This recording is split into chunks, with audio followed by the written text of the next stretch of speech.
Okay, we can start today. So I'm so happy to see you. I hope that you're also happy to see us. Today, the goal is to do a recap of 2025. So for this reason, we have prepared some slides. Alexon, it will be a surprise for you, but the goal of this is to walk around the different steps, challenge, and also some milestones that we reached during this year. I think that it's important probably to take the necessary distance and also to appreciate all that we have reached together. So, how are you, Alexandre, before Doing starting? great. Thank you, Daniela. I appreciate your background with Satoshi statue and the white paper of Bitcoin and B of capital B. That's very nice. So, let's start with this recap of the year. So we come back to January. I don't know if you remember, but you have been invited to the party of Sailor to celebrate the fact that we have reached 10K dollars of the Bitcoin. I don't know if you remember this, if you can probably share how it was for you and how you, at this time, you were imagining this 2025 year. Yes, well, it was 100K, not 10K, and that was quite a party. I guess we need another one to celebrate for the next time that Bitcoin will reach 100K. Michael is really a major inspiration for the whole industry, and I'm very grateful for everything that Michael has been doing and keeps doing. And I think he is the representation of what proof of work means in global capital markets. So thank you, Michael, again, and looking forward to the next one. Sorry about this. Yes. If I move forward, also to remember Capital B at this time, we were part of the top 60 of publicly listed treasury companies. And at this time, we used to hold 40 Bitcoins. I don't know if probably you can share some, more context about this, but at the time, just the fact to hold 40 Bitcoin was already something important. Yeah, and that relates to your last question. Really, at the time, it was significant to add a little bit of Bitcoin to the balance sheet. We were the third in the world to really focus on increasing Bitcoin per share over time. And at the time, at the 100K party, with 40 Bitcoin on the balance sheet, we were really strategizing to make sure that we could reach much higher targets. And looking back a year after, with now 2,823 BTC, that's quite a change. And despite all of the new treasuries that have come to the market, not all of them focused like we have moved up in the ranks, and I think that's quite significant as well. Yes, and I think that today we want, for example, to be in the rank 56. Probably we need at least 1,000 bitcoins, probably. Yeah, the competition is increasing, and there will be always a need for much more Bitcoin.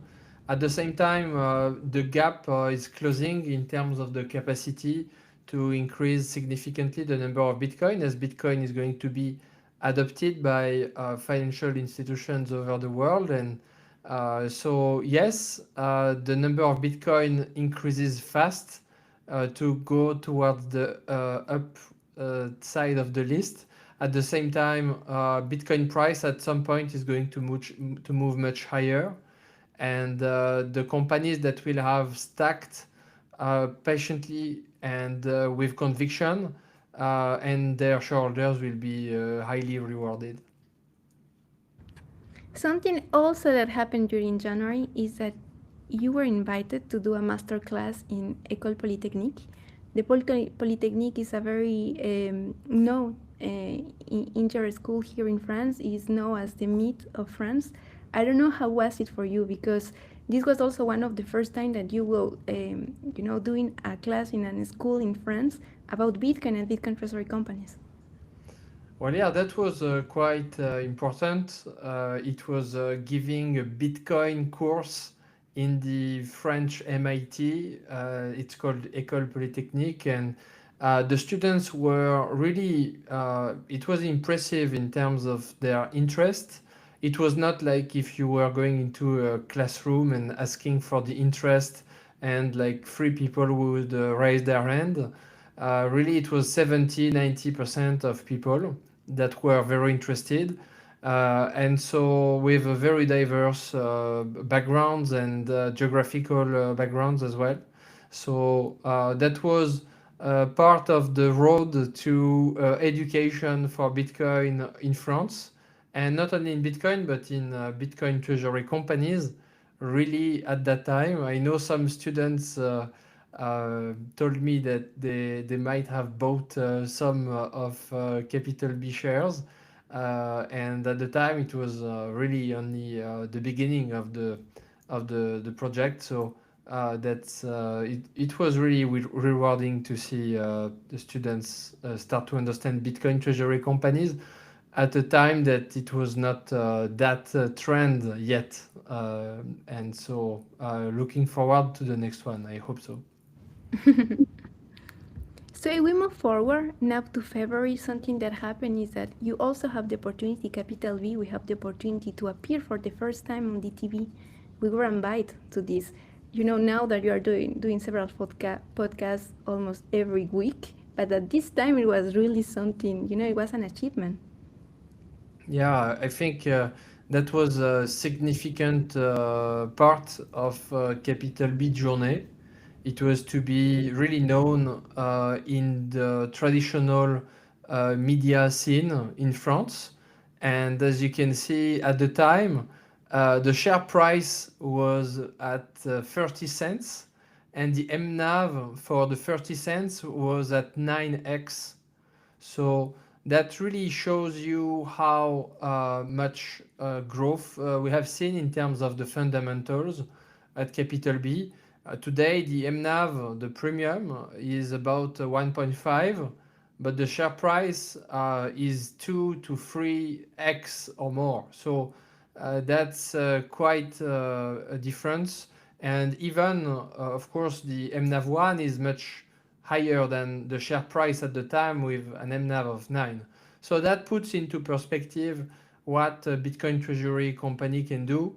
And yeah, at the time, people were just discovering what it was to be a company listed on the stock market that would have something else that depreciating fiat on the balance sheet and that would add Bitcoin on the balance sheet.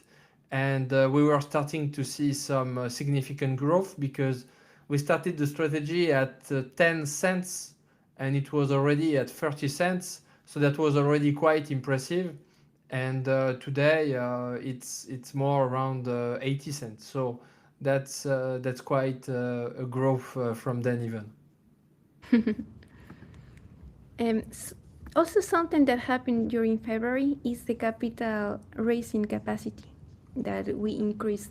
Something that happened is that during November, when you launched the strategy, you used to have a capital raising strategy, but you use it all.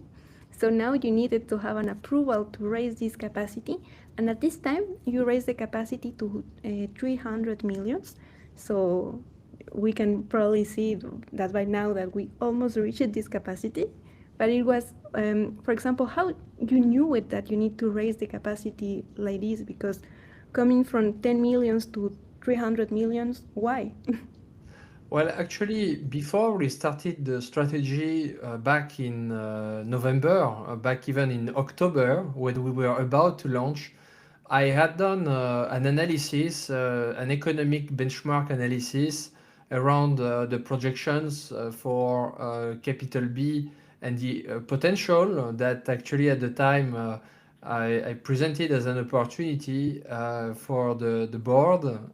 And actually, this 300 million euro ambition corresponded to the potential that I saw, and that was really realistic in terms of the projections and impacts based on over analysis that was made on strategy and on Metaplanet, on the impact on the potential next share price and subsequent potential capital raising based on the type of operations that a Bitcoin treasury company can do and the type of significance compared to its market cap.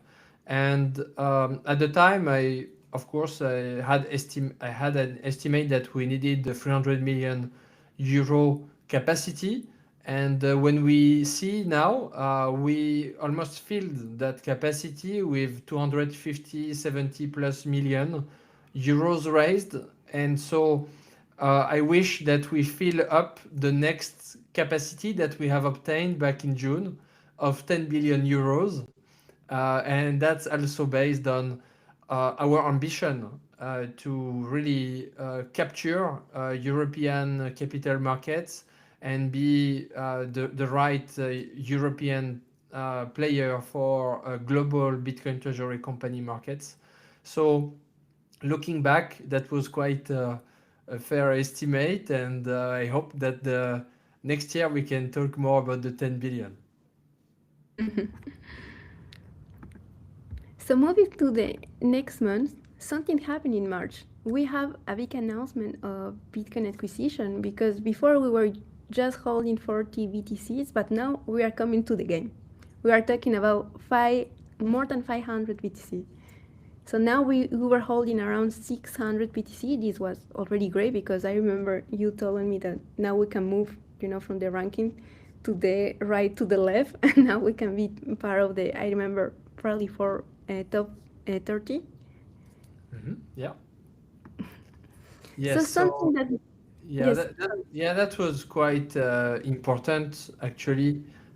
It was the first Bitcoin convertible bonds, and that was quite significant because we moved from 40 Bitcoin to 620 Bitcoin, which is not a small step. And how we did it was through the patient structural building of a new type of instrument from December to March. That would be the world first Bitcoin denominated convertible bond through a dedicated Luxembourg based bankruptcy remote SPV fully owned by Capital B, and that will enable to propose a unique unequaled to date proposal for global Bitcoin investors that would want to have a Bitcoin treasury company upside, but only with the downside of Bitcoin itself and with the banking security that those investors would already have, but in that respect with the same type of risk trade-off that they would have already made, but in a way that would give them a 5-year call option on the Bitcoin treasury company, which has proven to be quite attractive.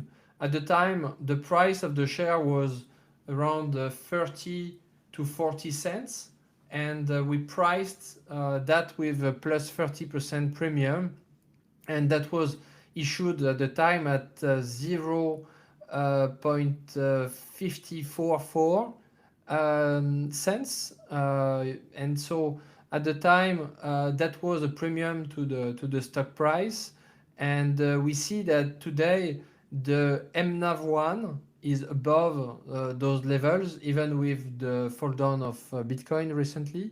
So that's proving not only the significance of the accretiveness of that vehicle, but as well the accretiveness of the further operations that the company has made after this one. And what we see is we have with this operation really converted an MNAV that was around 8 and 9 in an MNAV of 1.9, sorry, and the rest was transferred into BTC yield and increase of Bitcoin per share for shareholders. And that's the type of operations that we aim to do much more again in the future. So that was quite an important step for us. Probably a question about this product. What do you think, for example, why do you think that now, that Bitcoin is probably not doing so well as people were expecting? Why do you think that probably we are not doing more of this product now? So, well, that relates to a more general question about the market and the liquidity and as well the evolution of the Bitcoin treasury company landscape. In that respect, the first type of investor that is typically very attracted to that instrument is likely going to allocate much more and much faster as well when those investors feel that Bitcoin is very likely going to go much higher very quickly. And at the time, there was a lot of talks around the US strategic reserve, and there was a lot of adoption of Bitcoin in the corporate landscape, and new investors were coming in. So I think that during a more downward price action scenario, at least in the short term, Bitcoin investors have a lower liquidity because they are fully invested. And so when the market setup stabilizes and starts to consolidate and is likely to trend upward, then the probabilities of large type transactions like this go higher. So that's one. And then a second aspect is that, of course, there is much more offerings in the market. And so there is more competition. And it's the role of Capital B to continue innovating and, of course, work on structural new types of operations. And in terms of size as well. So when you have 40 Bitcoin on your balance sheet and you increase by 580, that is a very significant operation. And so today we have 2,800 plus BTC on the balance sheet.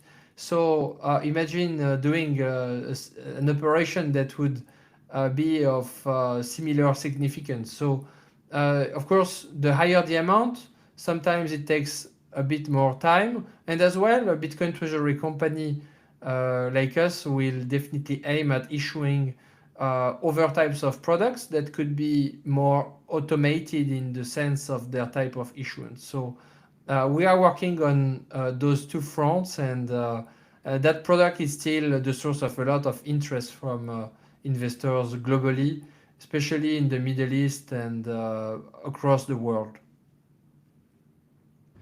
Also, something that happened during March is that, at this time, just imagine that banks start to use or add Bitcoin services. This was already a revolution for us. And in Europe, they start to begin to add these services. For example, it was BBVA in Spain. Now, for example, imagine some banks are already deploying this, but at this time it was a really innovation. Also, something that happened during March is a research paper that Taban did. This was really probably the first kind to talk to institutions about Bitcoin and Bitcoin treasury companies. I don't know if you have any comment about this, because now probably most of our shareholders, they already know this, and for the ones that they don't know, probably you can have a look. It's a very great research paper. Yeah, well, I used to work with banks before and used to set up for them the strategy for the adoption of Bitcoin. That was like 2 years back. And at the time, I knew that there was going to be a lot of offerings that would be launched by the end of 2025.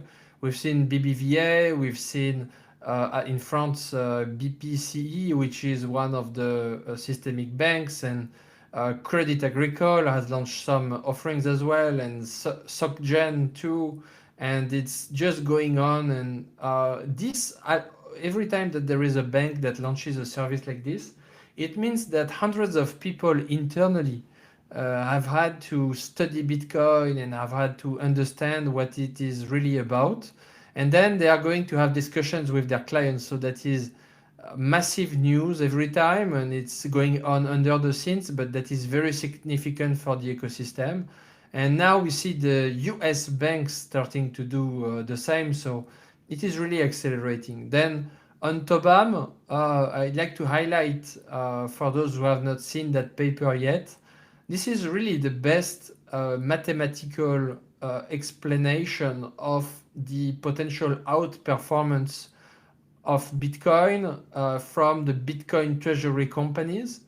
And that is really a mathematical approach that really Tobam is specialized in, with a team of PhDs and mathematicians applied to asset management. And Tobam has been the first Bitcoin open-ended fund back in France in 2017, and the first as well asset manager of significance to start in Bitcoin treasury company with strategy back in 2020. So Tobam is really a visionary asset management Bitcoin focused firm, and it's managing 2 billion of assets in general, and it's really great that they are engaged further in the industry. I really recommend looking at this paper with the analysis of three factors: the BTC yield, the BTC the BTC performance itself, and of course the MNAV. However, now I see that I don't have battery, so I will have to look for my charger. Just give me a second.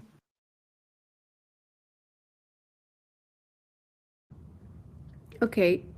I have seen some questions on the chat, so don't hesitate to send more questions. At the moment, some of the questions you have will be already covered, so don't worry.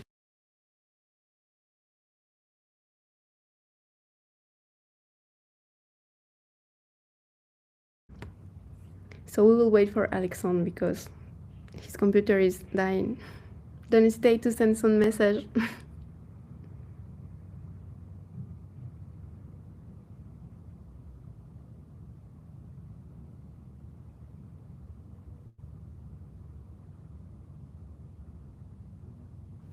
All right, all good. Well, it's live, huh? So Yes.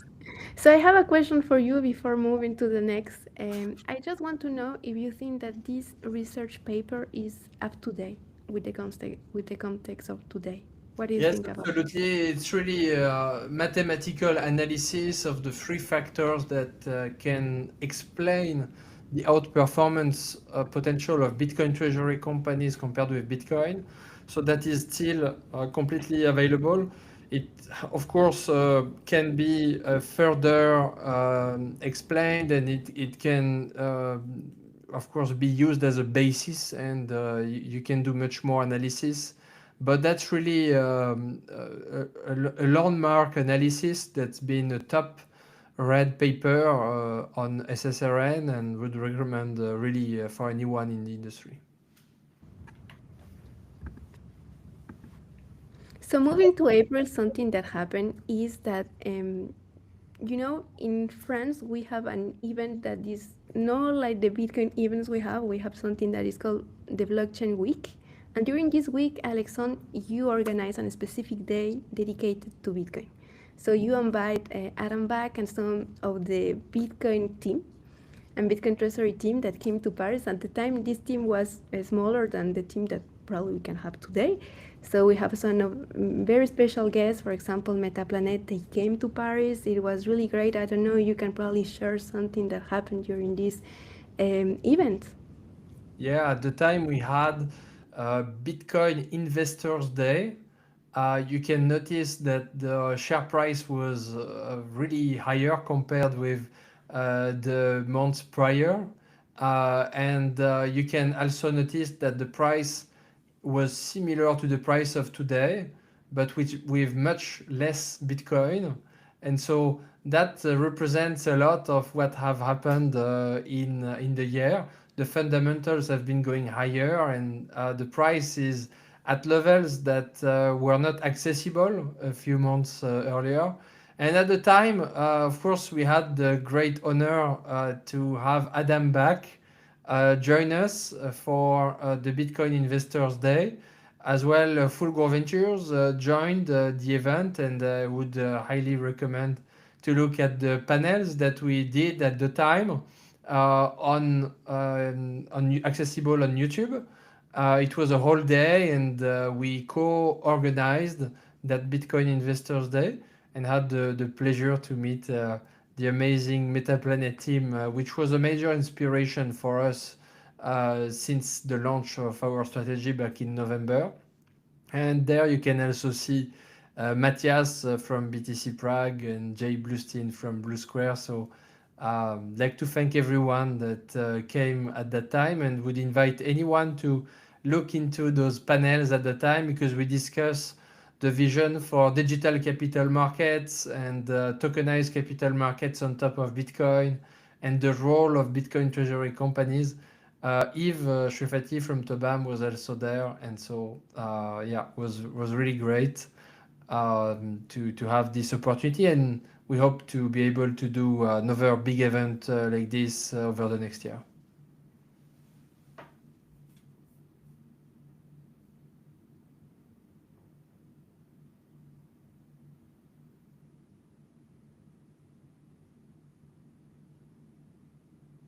You're on mute.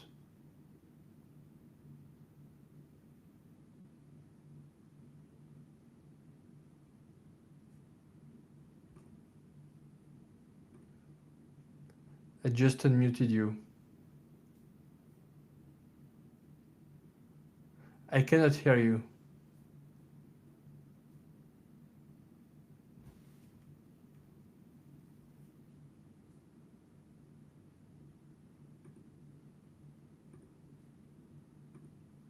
No, I can't.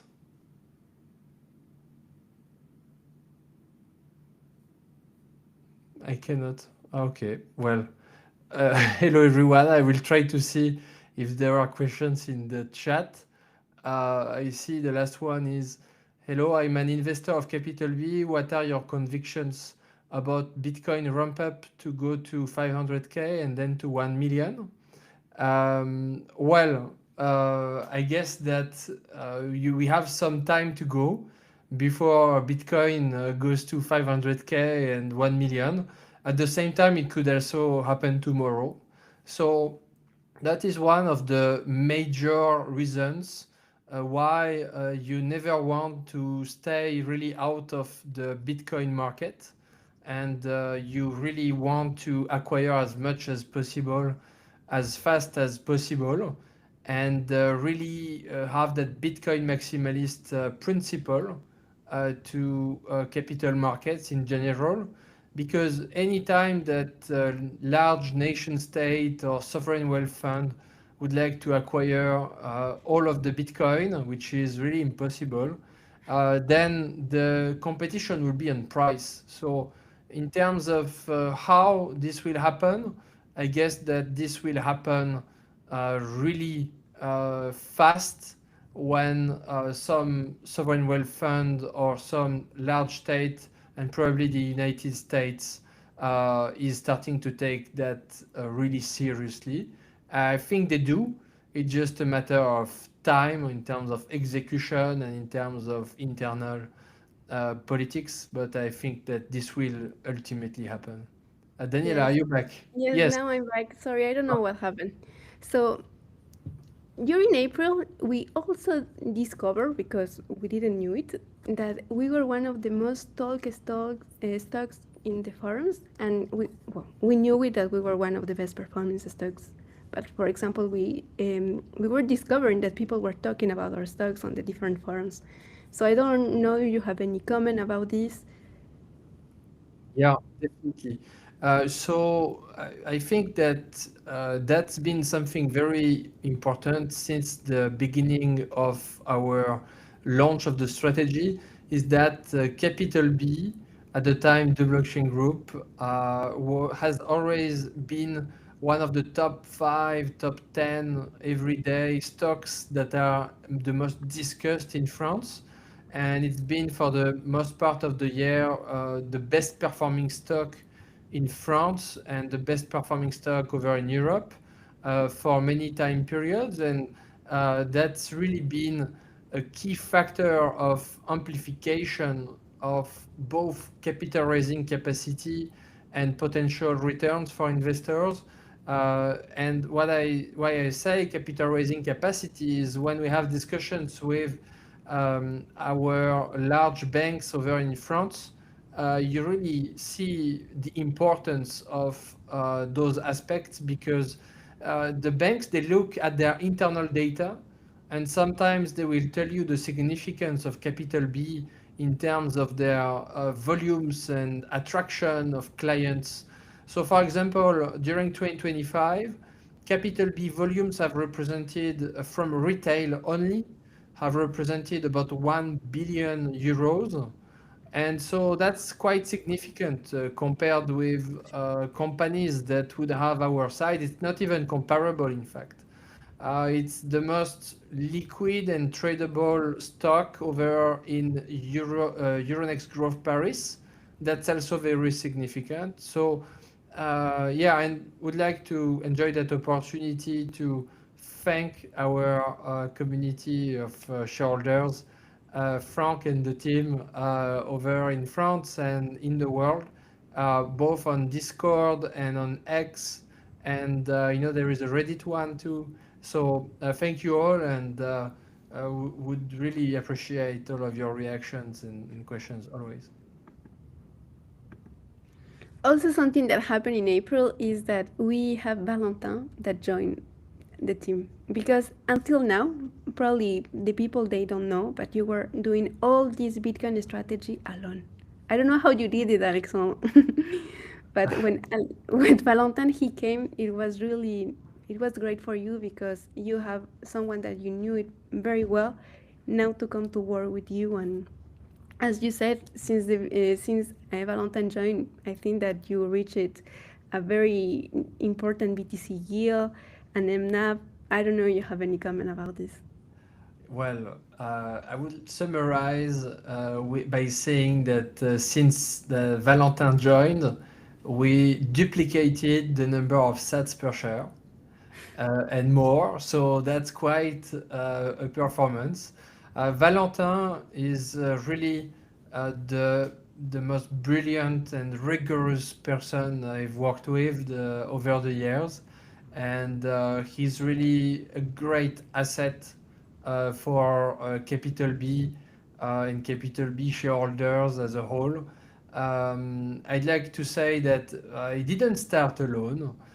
Something that is not really well known is really the quality of our board and of our strategic investors. Since the very beginning, our strategic investors are Adam Back, and of course Tobam and Fulgur Ventures and UTXO Management, and they are some of the best, and I would say for them the best, of course, of all of us in terms of Bitcoin and capital markets. And I would also add that our board cumulates 75 years of experience in capital markets and banking and technology and Bitcoin. And it's really a great team at the core. And Valentin really added that scalable part to Capital B. As you said, I was doing it alone on the Bitcoin execution side, let's say. And Valentin really came in to accelerate and to build that Capital B nuclear reactor. That I understand, of course, that we really need to put into action at scale yet. But if you look at the number of operations, the number of capital market transactions, the number of Bitcoin purchases that we've made since Valentin arrival, it's really saying a lot about the quality of Valentin's work. And I invite you to follow his analysis on X. And I wish that Valentin will publish more analysis as well in the future. At the same time, we are deeply focused on delivering the value on the Bitcoin per share basis. So keep with us, and we'll do it. Thank you. Yes, and don't hesitate to challenge him because he loves this. So don't hesitate to challenge him on X. and give your Also, feedback. something that happened at the end of April, beginning of June, is that you start to share the targets. This was also something new because I remember that mm, the people they were not really sharing this on the Bitcoin Treasury War. So you came here and you say we want to reach 1% of the total BTC supplied by 2020. Yes, by 2033. So how? How? Well, it's the same things that I do in all my life. I plan for the long term and I execute. So that's what I did since the very beginning. And when you see the targets, you see that there is a 5 to 10 billion euro capital raising target by 2028, 2029. That is literally the capital raising capacity that we have approved with our General Assembly back in June for about 18 months. And the plan is really to reach Europe's largest publicly traded capitalization over in Europe. And for this, to have about 1% of the total supply of Bitcoin. That is a very ambitious goal, but you need bold strategies to really reach the potential that this represents. The opportunity is massive, and I think we don't realize, for the most part, the opportunity that we have to accumulate Bitcoin at such low prices. It's not even reasonable to think that this could be a sustainable price for Bitcoin over the medium term. Bitcoin is really headed towards the capitalization of gold in our conviction, and this represents really a major opportunity. And so, if Bitcoin reaches 1 to 2 million euros per Bitcoin, which would be close to the opportunity of gold, really, in digital capital markets. Then capital B, if we execute the plan, we could really have a capitalization of multi-hundred billion euros or much more, depending on the actual price of the euro at that time. So that was very important. It was as well the time where Capital B got known at a global level with the keynote back at Strategy World. And so that was really something that was also an opportunity that was given by Michael Saylor from Strategy to invite the other emerging leading players in the industry to share their vision. I think is really remarkable, and I'd like to thank him again. I have two hard questions for you because you just mentioned, but don't worry. At the end, we can probably go deeper on this. You mentioned that now that Bitcoin is cheap, we need to buy more. So sorry about this, but why we are not buying more Bitcoin? Well, of course, you always want to buy as much Bitcoin as possible. At the same time, capital markets are a bit more tight than they were a few months back, and we did raise significant capital back in September with a 58 million euro raise, while the industry was going down in a very sharp way, and we were able to raise that amount at a 2.3x MNAV. At the same time, it is true that it's been some months that we've not done a significant operation, but we are working relentlessly every day for this to happen in the fastest way, but as well in the most accretive way. We have some proposals on the table, but from players that would not necessarily be completely aligned with the company. So Capital B is really looking, yes, at the fastest growth, but as well as the most long-term one. We've seen some companies buy a lot of Bitcoin and then sell it a few months later as well. And our capacity to focus on building long-term permanent capital over time and focus on the right operations, I think is and will be of great value over time. But at some point, you have to undergo some frustration when you see the price is lower, but capital markets are also less active. And so that's the time to build with conviction the structural foundations for when the market reactivates and to seize that opportunity in the fastest way possible. Okay, my second question, I will leave it probably by the end. If no, we will not move forward. And I think that it's better probably to also analyze the several movements we have during the year. So now we move to also to May. Something that happened is that we reached a level from our market cap. We went. I don't think that it was 10 millions. Probably it was like 9 millions euros of market cap. But at this moment, we were reaching for the first time 100 million of market cap. I remember that we were almost reaching like 1 billion of market cap, and then we all know what happened. How was this for you? Because this is really incredible. You know, at the beginning, when you told me about this, it was really new for me, all about finance and Bitcoin treasury companies, and I didn't really celebrate this with you. But now that I see it, I'm like, wow. Well, it's not every day that a company goes from 10 million to 100 million to even at some point about 700 million to 1 billion in such a short period of time.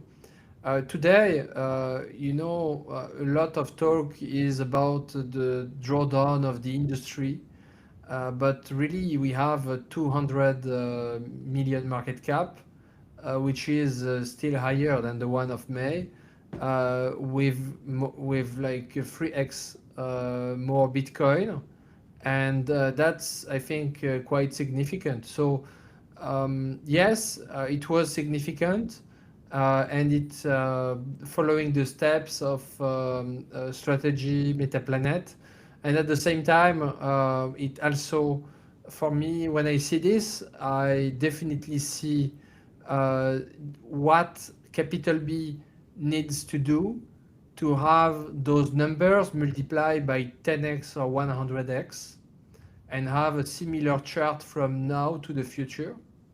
And that's really my ambition. It's to maximize the potential for our shareholders and the capacity for Capital B to do that again, but with much more Bitcoin on the balance sheet and with a zero added to it or more. And can you probably mention why market cap is important? Well, the market cap is the valuation of the company by market participants. So it is the price of the share multiplied by the number of shares. And so that is quite significant. In France, to access the 40 largest companies in France, it starts at around 5 billion, 5 billion. To access the 120 largest companies, it starts at 1 billion or so. So really, Capital B, our ambition at least is definitely to access the 120 largest companies very soon, at least the soonest possible, and 40 largest ones as well in the time that will make sense both from the accumulation of Bitcoin and the valuation by the market. We have already reached 1 billion point 4 on a fully diluted basis back in June. And I think there is a significant opportunity for us to reach orders of magnitude higher numbers if we are able to execute well. And Bitcoin as well continues to deliver based on its annual average 30% CAGR. So moving forward on May, something that also happened is that you went to several events in Bitcoin that are very well known. You already mentioned Strategy War, but we were at this time celebrating our 7 years anniversary. It's for this reason that you took this picture with Michael Saylor and a champagne. No, it's just a joke. I don't know what you were doing with Michael here, but how was a Strategy War? Well, Strategy World was definitely an important event for Capital B.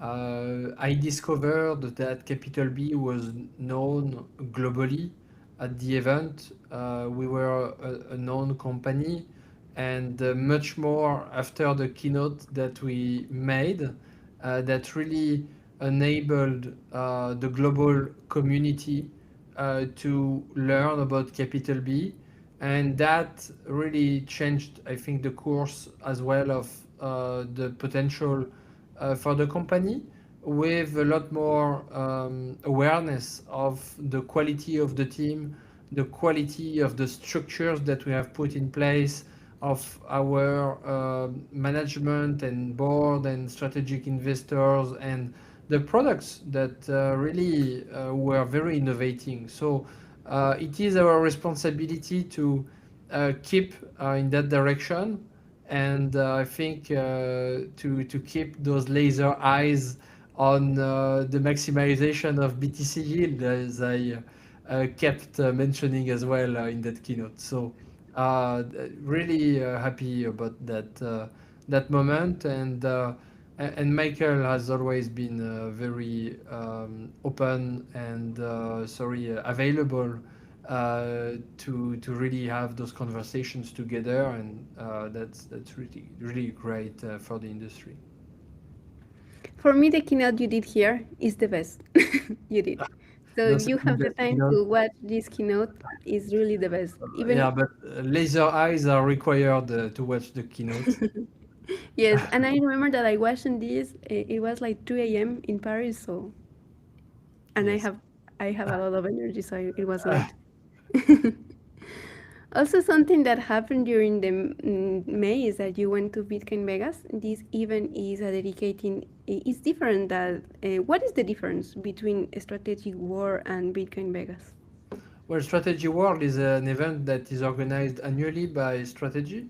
So it's a corporate event where, of course, there is a business intelligence part of Strategy, and as well the Bitcoin part. And this one was a really impressive event with Strategy, because it was the whole rebranding that had happened, and it was impressive to see. I had been to the previous ones before there, and it was impressive as well to see the increase of the number of people. Bitcoin Vegas is organized by BTC Inc. and the Bitcoin Conference, which is the leading global Bitcoin media and conference organizer in the world. And Bitcoin Vegas was really the representation of the emergence of a new industry of Bitcoin treasury companies.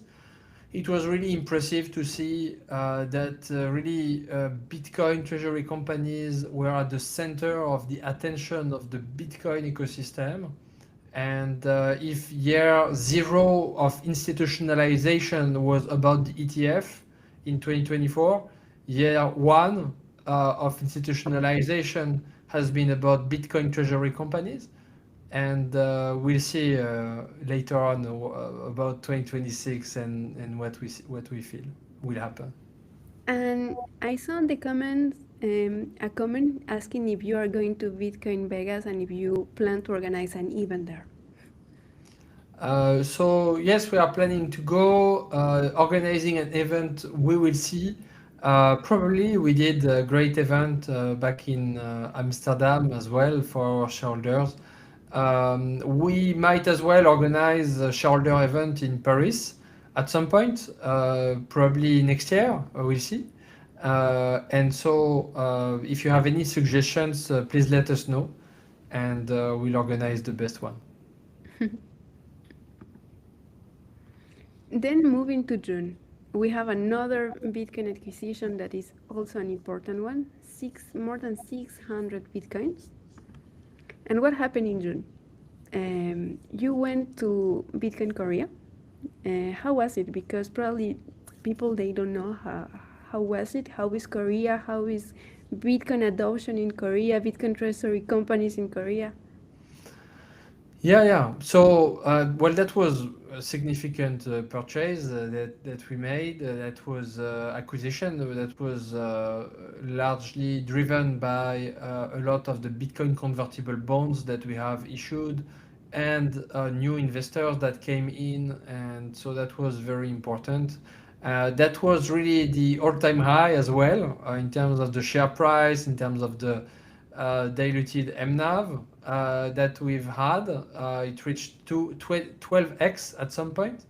I do believe that the industry doesn't know yet how to price Bitcoin treasury companies and the value that is delivered on a Bitcoin standard. In traditional finance, seeing 5 to 10x multiples is completely normal. In Bitcoin treasury company, that's been the higher range from the start of the Bitcoin treasury company strategies. And at the same time, I do see a future where those types of valuation may be much more broadly accepted by market participants as a fair valuation based on the general acceptance of the Bitcoin treasury company model at a larger scale. At the time in Bitcoin Korea, I really appreciated the invite, and it was really a discovery to see that Capital B was an example in Asia, as well as Metaplanet, for the successful Bitcoin treasury company adoption. And we've had a great impact in terms of the speech that we gave there, and had a lot of great feedback. So thank you again to the organizers. In June, something that also happened is a BTC Prague. I have discussed with some shareholders that went there, and they say that this event is like the best Bitcoin event in the world, and I agree with this. During BTC Prague, we have the opportunity, at least for me, at the first time, to meet some of the shareholders community. This was great because I didn't imagine, how much support we had, and I don't know. You have also something to say? Yeah, definitely. So, well, Matthias and Martin, the organizers of BTC Prague, are really great.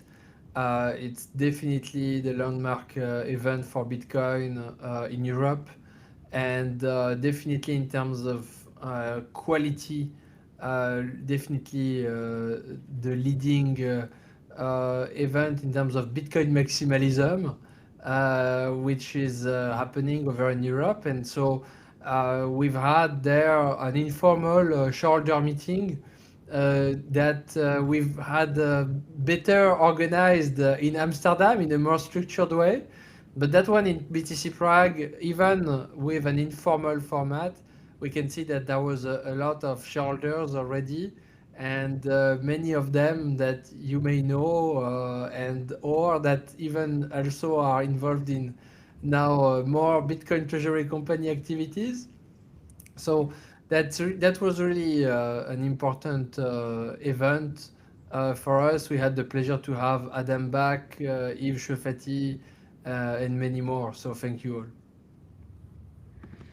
Also, that something that happened in BTC Prague is that you managed, I don't know how or how you imagine this, but you did a panel with Michael Saylor and Adam Back. How was it? I was present in this panel, it was great, but tell me, how was it? Well, yeah, at the time there was a lot of interventions of Adam and a lot of interventions of Michael, but there was no panel that would unite both and have that conversation on Bitcoin and Bitcoin treasury companies and Bitcoin capital markets. And that time was really important for me because Michael and Adam have really inspired me from the very beginnings when I discovered Bitcoin back in 2020 in the midst of COVID. I was completely amazed at the work of Adam that really inspired Bitcoin, and by the work of Michael, who really inspired the Bitcoin Treasury Company and Capital B. So I really thank them for really changing my life, and I really mean it. And we had a very good discussion. I recommend anyone to everyone to have a look. I think that's a very good one.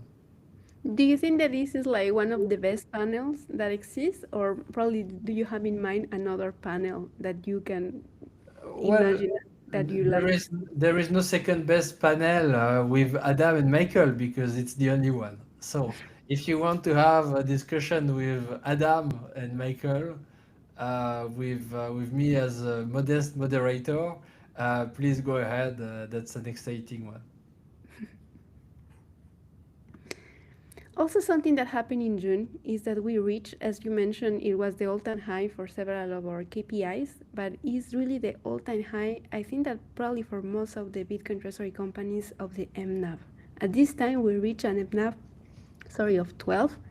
Wow, now that we are really on the MNAV one, is incredible to imagine that at this moment we were reaching these kind of levels. So, what do you think about this? Well, it is the MNAV is really a representation of the market anticipation of the potential increase of Bitcoin per share from the company's operations over time.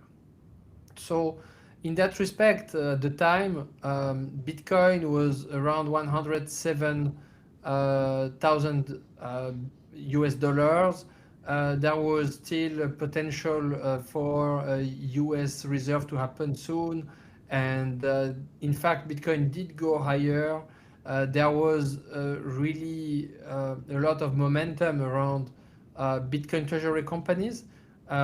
Since then, that momentum and those levels of valuations that at the time were relatively high now are relatively low.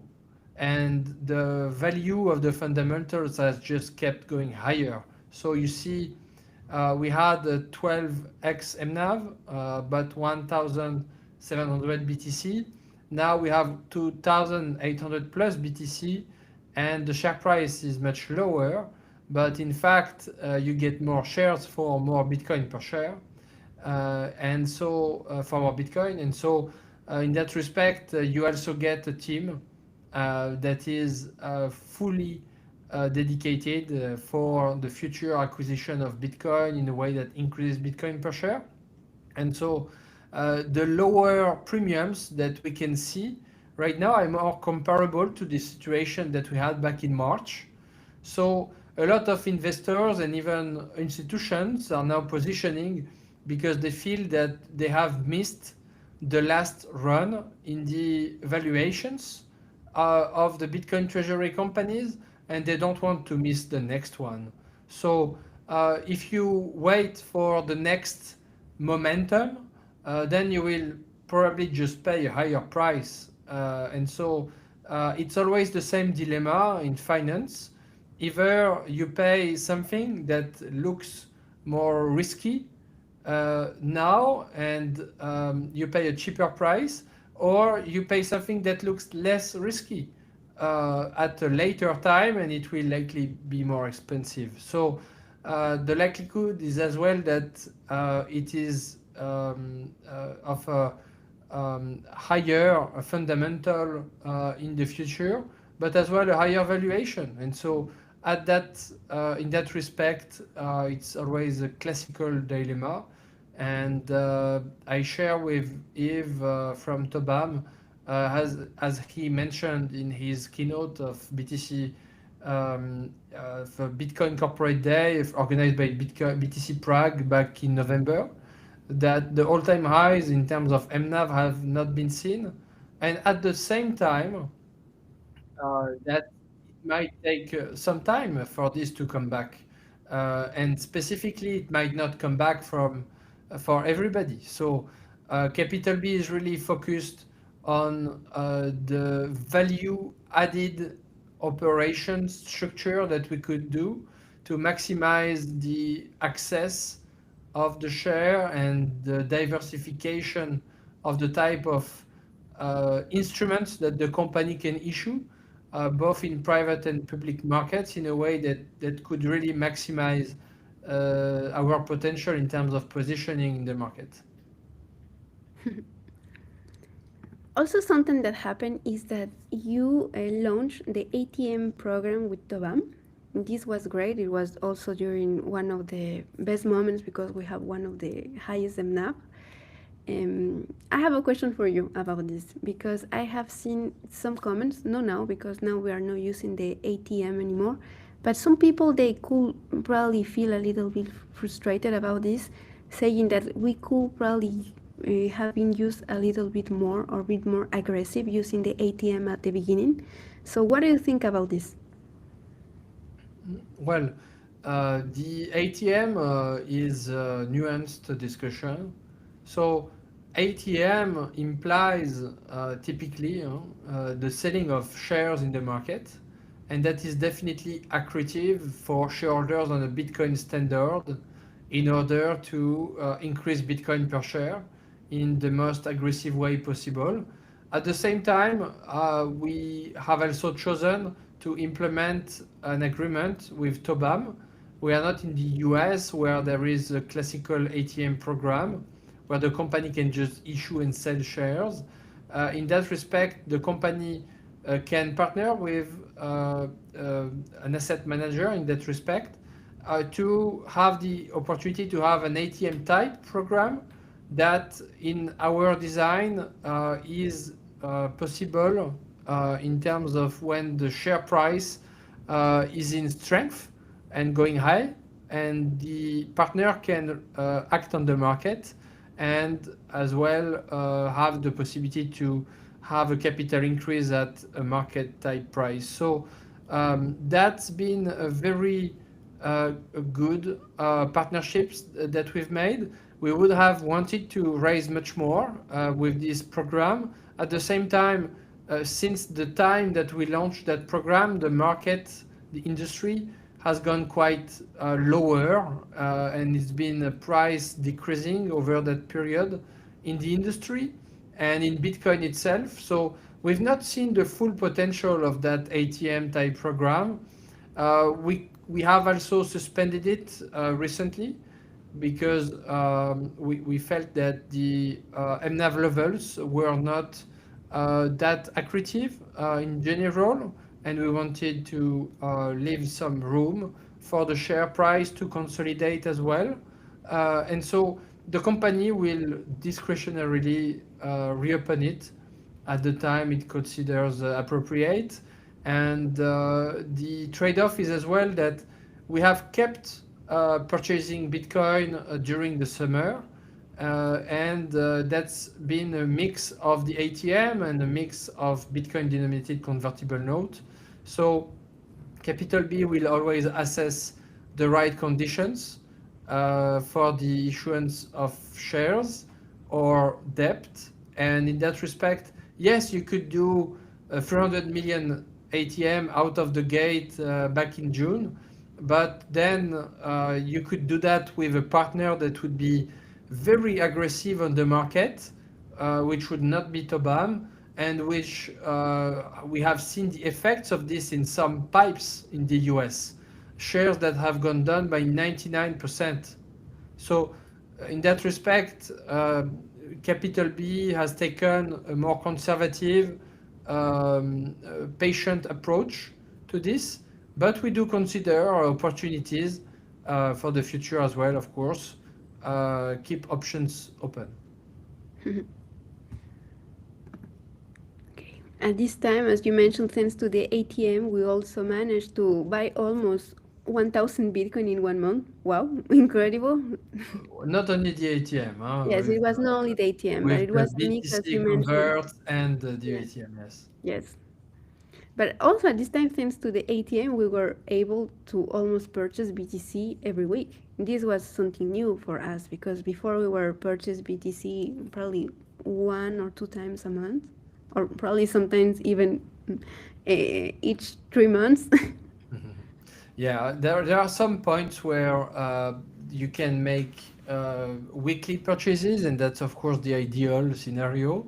And some points where the company has to structure some specific operations that can take a bit more time.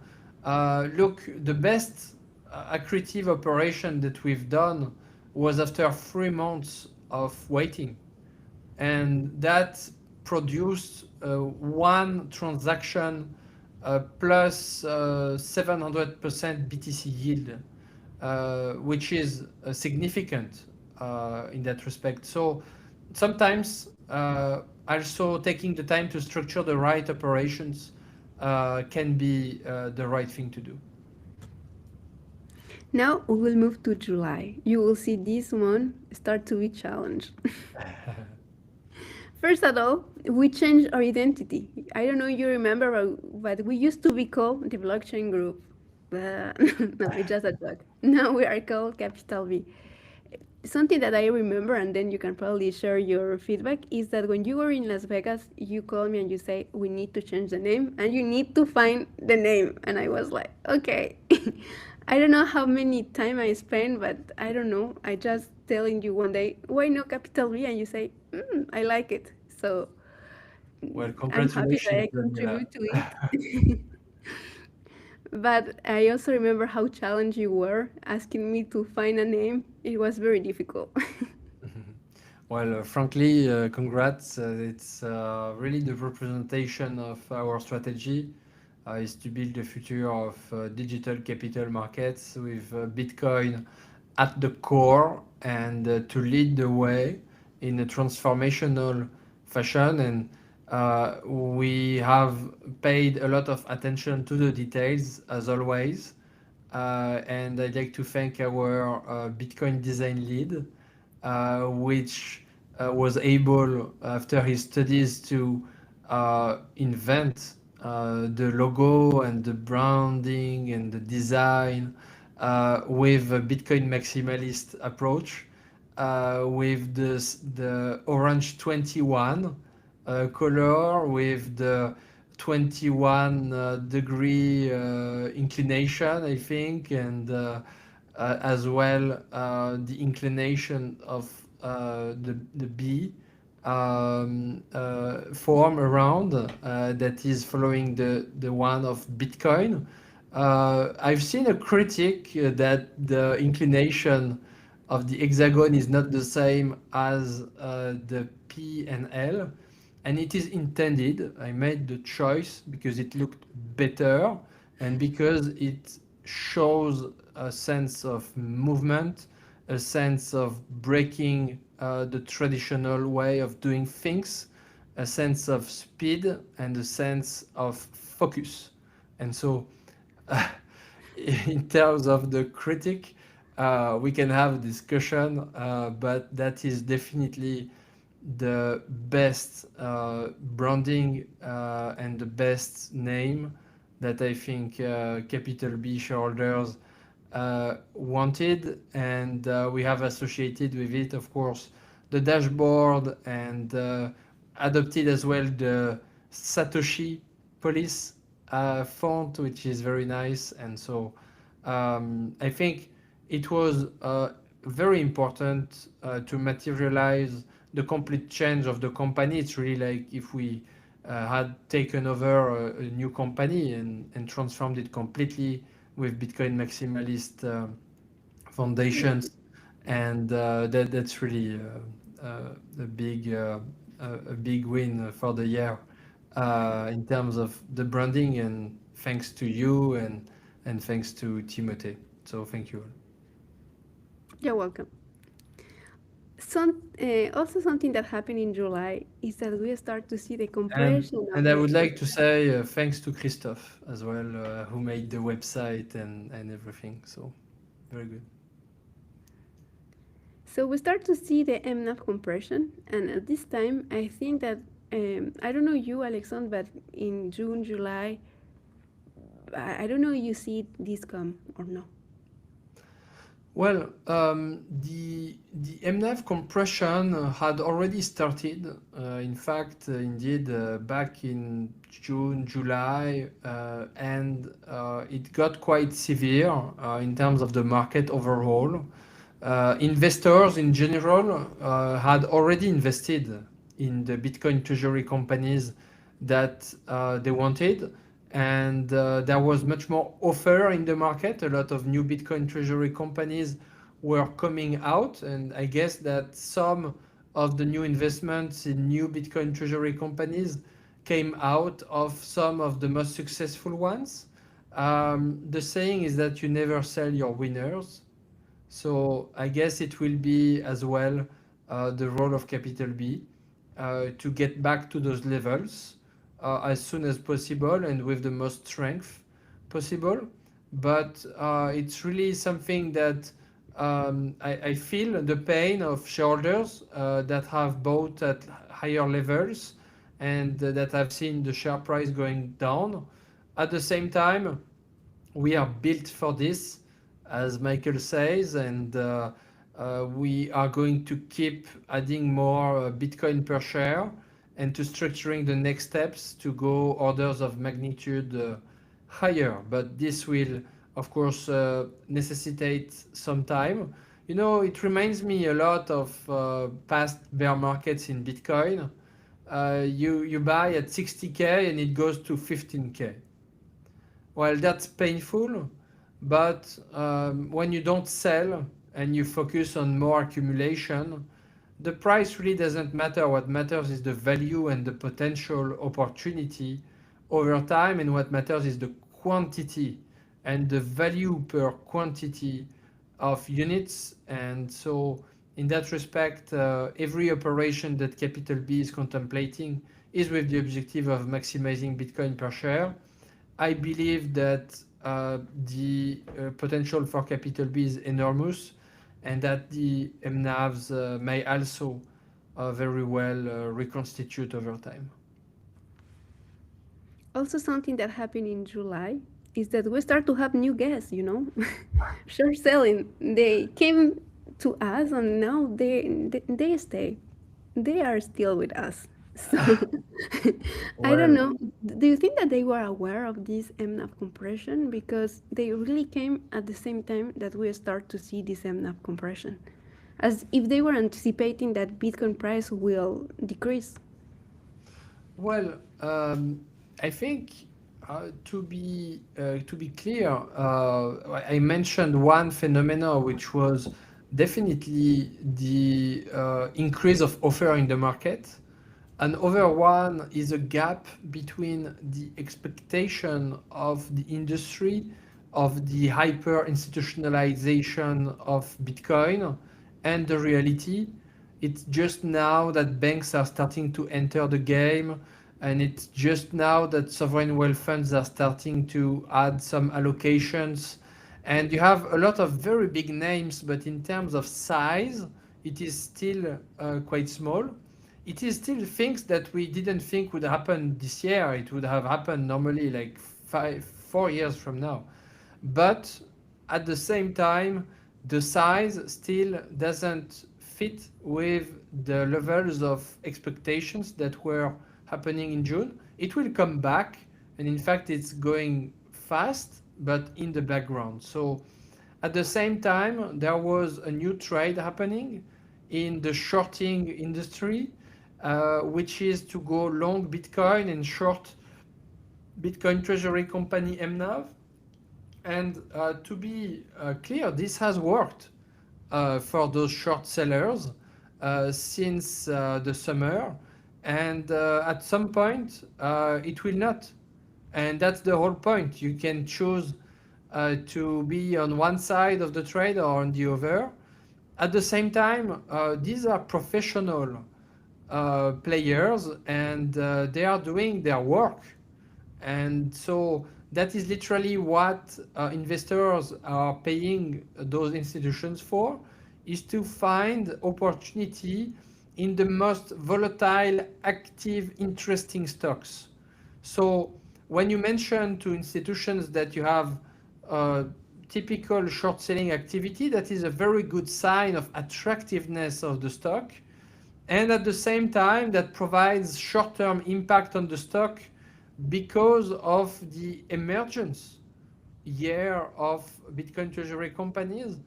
We've seen levels of volumes that have been around 3 to 5 to 10 million euros. But if you have someone that comes in the morning and adds 15 million euros of short selling, well, that will have some impact on the share price. So um, I think this will stay, but it will also stay with higher prices over time. You see the short selling happening on Strategy, on Metaplanet. It is very high, and it doesn't say anything about the quality of the company. If it would even say something, if in fact, of the positive quality of the company in terms of the attractiveness for those types of institutions. And then it's the role of the company to at some point obliterate those strategies. And the same companies that can be short can also be long sometimes. You don't know. And some of those institutions will stay, come back, and frankly, it's part of the market. So it's really something that will evolve over time. But short selling is a natural market phenomenon that happens to companies that have high volatility. Okay. So moving forward, we also announced that we have a new identity, a new website, and a new dashboard. I don't know if you remember, Alexander, but people they were really asking us for this dashboard for several months, and we did it in July. Yeah, I think this is a very important milestone. In fact, it has set a standard for new Bitcoin treasury companies. I'd like to thank mnav.com, which has provided the service for that dashboard together with our internal teams specialized in the web development side. And so that's really become a standard as mnav.com has really used this as a big template of the best quality for the industry. We have invented the whole structure based on the examples of Strategy and Metaplanet. And we have done our own based on the expectations of our shareholders, including Adam Back, with the right metrics and specifically an ability to denominate things in Bitcoin at the right top of the screen. And the metrics that we feel are some of the most important for shareholders. Yes, if you have probably any comment or idea about a metric or something that we can add or follow, don't hesitate to let us know because it's always good to have some feedback. Also in July, this month, compression FNAV, we start to have the compression FNAV, short selling, the summer vacation. But we did it. We continue purchasing Bitcoin, so it was great. Yes, indeed. That was a quite good number to go towards 2000 BTC. And yeah, the start of mini bear market in Bitcoin treasury company land. Moving to August. August is my favorite month because it's my birthday. But anyway, so we didn't have vacation and it was great. You have the opportunity to go to Bitcoin Asia. This was the first time that you were going to this conference. And this conference was co-organized with Metaplanet. And it was, for me, also one of the best conferences I have been. You have the opportunity to do some panels, and I think that 2 times you did a panel with Jesse from Smarter Web. This was a really also nice panels. You have the opportunity to share about your success stories in Europe and in the UK. I don't know if probably you have something to add. How was it for you, this event? Well, that was another important one in terms of Asia. really, if we were known back in June at Bitcoin Korea, Seoul, we were even really well recognized, even more at Bitcoin Hong Kong. Really, a lot of people came by every 2 or 5 minutes to present themselves and talk about Capital B. And so that was quite impressive. Great opportunity to meet with our peers with Smarter Web and with Metaplanet. And of course, Tyler from UTXO Management, who is an investor, a strategic one for us. So, really great one. And that's also when we started to launch our Bitcoin Talks. Yes, exactly. We start to launch this because we realize that, sometimes we need to do some talks, to do some lives, to continue to educate. And especially during this moment, I remember that conviction, it was low for some people. So we wanted to share some inspired probably talks with people to continue believing in Bitcoin and having new ideas. I don't know how was it for you. What do you think about these Bitcoin talks? Well, the fact is that at some point in the summer, there was not really that much of a content in a very professional way for Bitcoin treasury companies, in a way that would really go back to the roots of the conviction and share the perspectives of some of the best leaders in the industry that have lived through a lot of cycles. And to provide that to our shareholders and to the world with some of the people that have inspired us in Bitcoin. So Parker Lewis was definitely an important one for me because I've learned a lot through his series in what Bitcoin did at the time during COVID, and Adam definitely, of course, as always, Richard, Eric Weiss. That one I think surprised a lot of people. Eric is a very knowledgeable Bitcoin capital market experienced professional, also the best friend of Michael Saylor, and the one who has literally been at the inception of Bitcoin treasury companies by sharing the Bitcoin idea to Michael at the time. And so that one was even reshared by Michael, so you can rewatch those. And I think it's really set also an example in the industry in terms of what a company can do to provide more Bitcoin education and knowledge around the Bitcoin treasury company for its shareholders and the industry. And again, if you have any suggestions, we'd be very happy to take those forward. Yes, we are trying to get Michael Saylor, but Ah, he's busy now. yes. Probably in the future. Also, something that happened in August is that Florence, she came, she joined us. So this is also something great because we really needed her help. Well, Florence is definitely, together with Valentin, the brightest element in our team when it comes to scaling the Bitcoin treasury company. Florence is also a Bitcoin maximalist. Florence is really the impossible in terms of talent to find in the world. But she's there and she joined Capital B, and the vision and the ambition. She shares our really ambition to build an empire of digital capital markets over in Europe and the world. And Florence is in charge of legal and operations, and now she's head of legal operations. So, congratulations to Florence.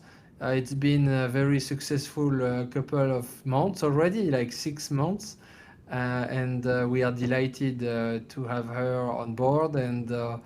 And really, I think people underestimate from looking far from a Bitcoin treasury company the importance of having principled Bitcoiners running the Bitcoin treasury company and being in the details of all of the administrative, legal, financial capital markets things that needs to be done at scale and with rigor at each step. And sometimes we've been criticized for being slow in some things, but we do things in the right way with the right steps. And Florence is also here to help us go faster in that respect, and with the full the full attention to detail as always. Also, during August, something that happened is that we managed to add more Bitcoin, even if at this time it was hard already. So we managed to add some Bitcoin, and we were reaching now 2,200 Bitcoin. This was great. Yes. Moving to September now, when we did our ABB, and thanks to this, we managed to add 500 BTC to our balance sheet. Well, that's a great example of, we mentioned that there was a large operation back in June with like 600, about 600 BTC. 3 months later, and after a significant price drawdown, 500 BTC more. And Capital B is really looking at those types of operations that can change the trajectory of the company, and larger ones, of course. But that was a significant one because it is the first accelerated bull big transaction. So to be clear, the first institutional great transaction that happened in Europe for a Bitcoin treasury company with 30 plus new financial institutions from more than 10 different countries that joined the capitalization table of Capital B. And the downside, however, was that at the same time that we were doing that operation, Bitcoin treasury companies all over the world were undergoing like minus 30%, minus 50% sometimes per day. And there was a lot of volatility. And the day after, the day we announced that operation, the stock went down by 30%. So that was quite a shock for a lot of shareholders because they were very excited about the news, but the market provided a different response. And that is something that may happen sometimes in institutionalization land, where when you do a large transaction like this, you have a lot of institutions that look closely at the company. And as we mentioned, we had that context of the short trade with long Bitcoin and short MNAV. And at that time, Capital B got noticed by some players, and not necessarily part of the ABB, by the way, that may have noticed that Capital B was at a higher premium than the rest of the industry, and that started to apply probably that trade to Capital B. We have no firm explanation. At the same time, this is something that has happened in terms of the impact on the share price. That went from 155, the price of the deal, to €1. And yes, that was quite an impact. And we mentioned that we are very careful in terms of ATM type issuances, but sometimes when you do institutional deals, you have a period where there is some impact on the stock. And so, um, yes, there was some impact. And at the same time, looking back, that operation was very accretive, 7% BTC yield in one operation, and more than 500 BTC added to the balance sheet, with a very large range of new investors as well. And then there was additional drawdown in price, but that was comparable with the industry. And even when you look at the chart and you look at what Capital B has done since the top of Bitcoin, the most recent one, you see that Capital B is among the companies that have been the most resistant within our benchmark, and that there has been a very strong consolidation period as well over the last 2 months. And so that's been a first step as part of our institutionalization. And part of it is to getting to more volumes so that the stock can also take in more volume activity in case of institutional deals as well. Probably a question here to add, Alexandre, because this was criticized at the moment. It was the fact to accept a discount for these institutions. I don't know if you can probably share something about this. Why you accept this discount? Why you didn't just mention them to add a premium? Well, there is a market practice when it comes to accelerated builds in large-scale operations coordinated by institutions with discounts that range typically from 10 to 15%. That one was 9%. It was in the same level as Metaplanet that did a deal a few weeks before. And so that was a market benchmark type deal. And then you have to choose as a company, do you want 5 or 10 million euros with no discount or nothing? Or do you want 50 to 70 million euros with a 9% discount? And so in our case, the priority is Bitcoin per share. The impact on the share is very important as well. But looking back, that is the most accretive ABB that has happened within the industry in terms of the MNAV at which it was priced recently. So in that respect, that discussion about the discount is really driven by the market pricing of the deal. And so a market pricing of the deal is the market type price as well.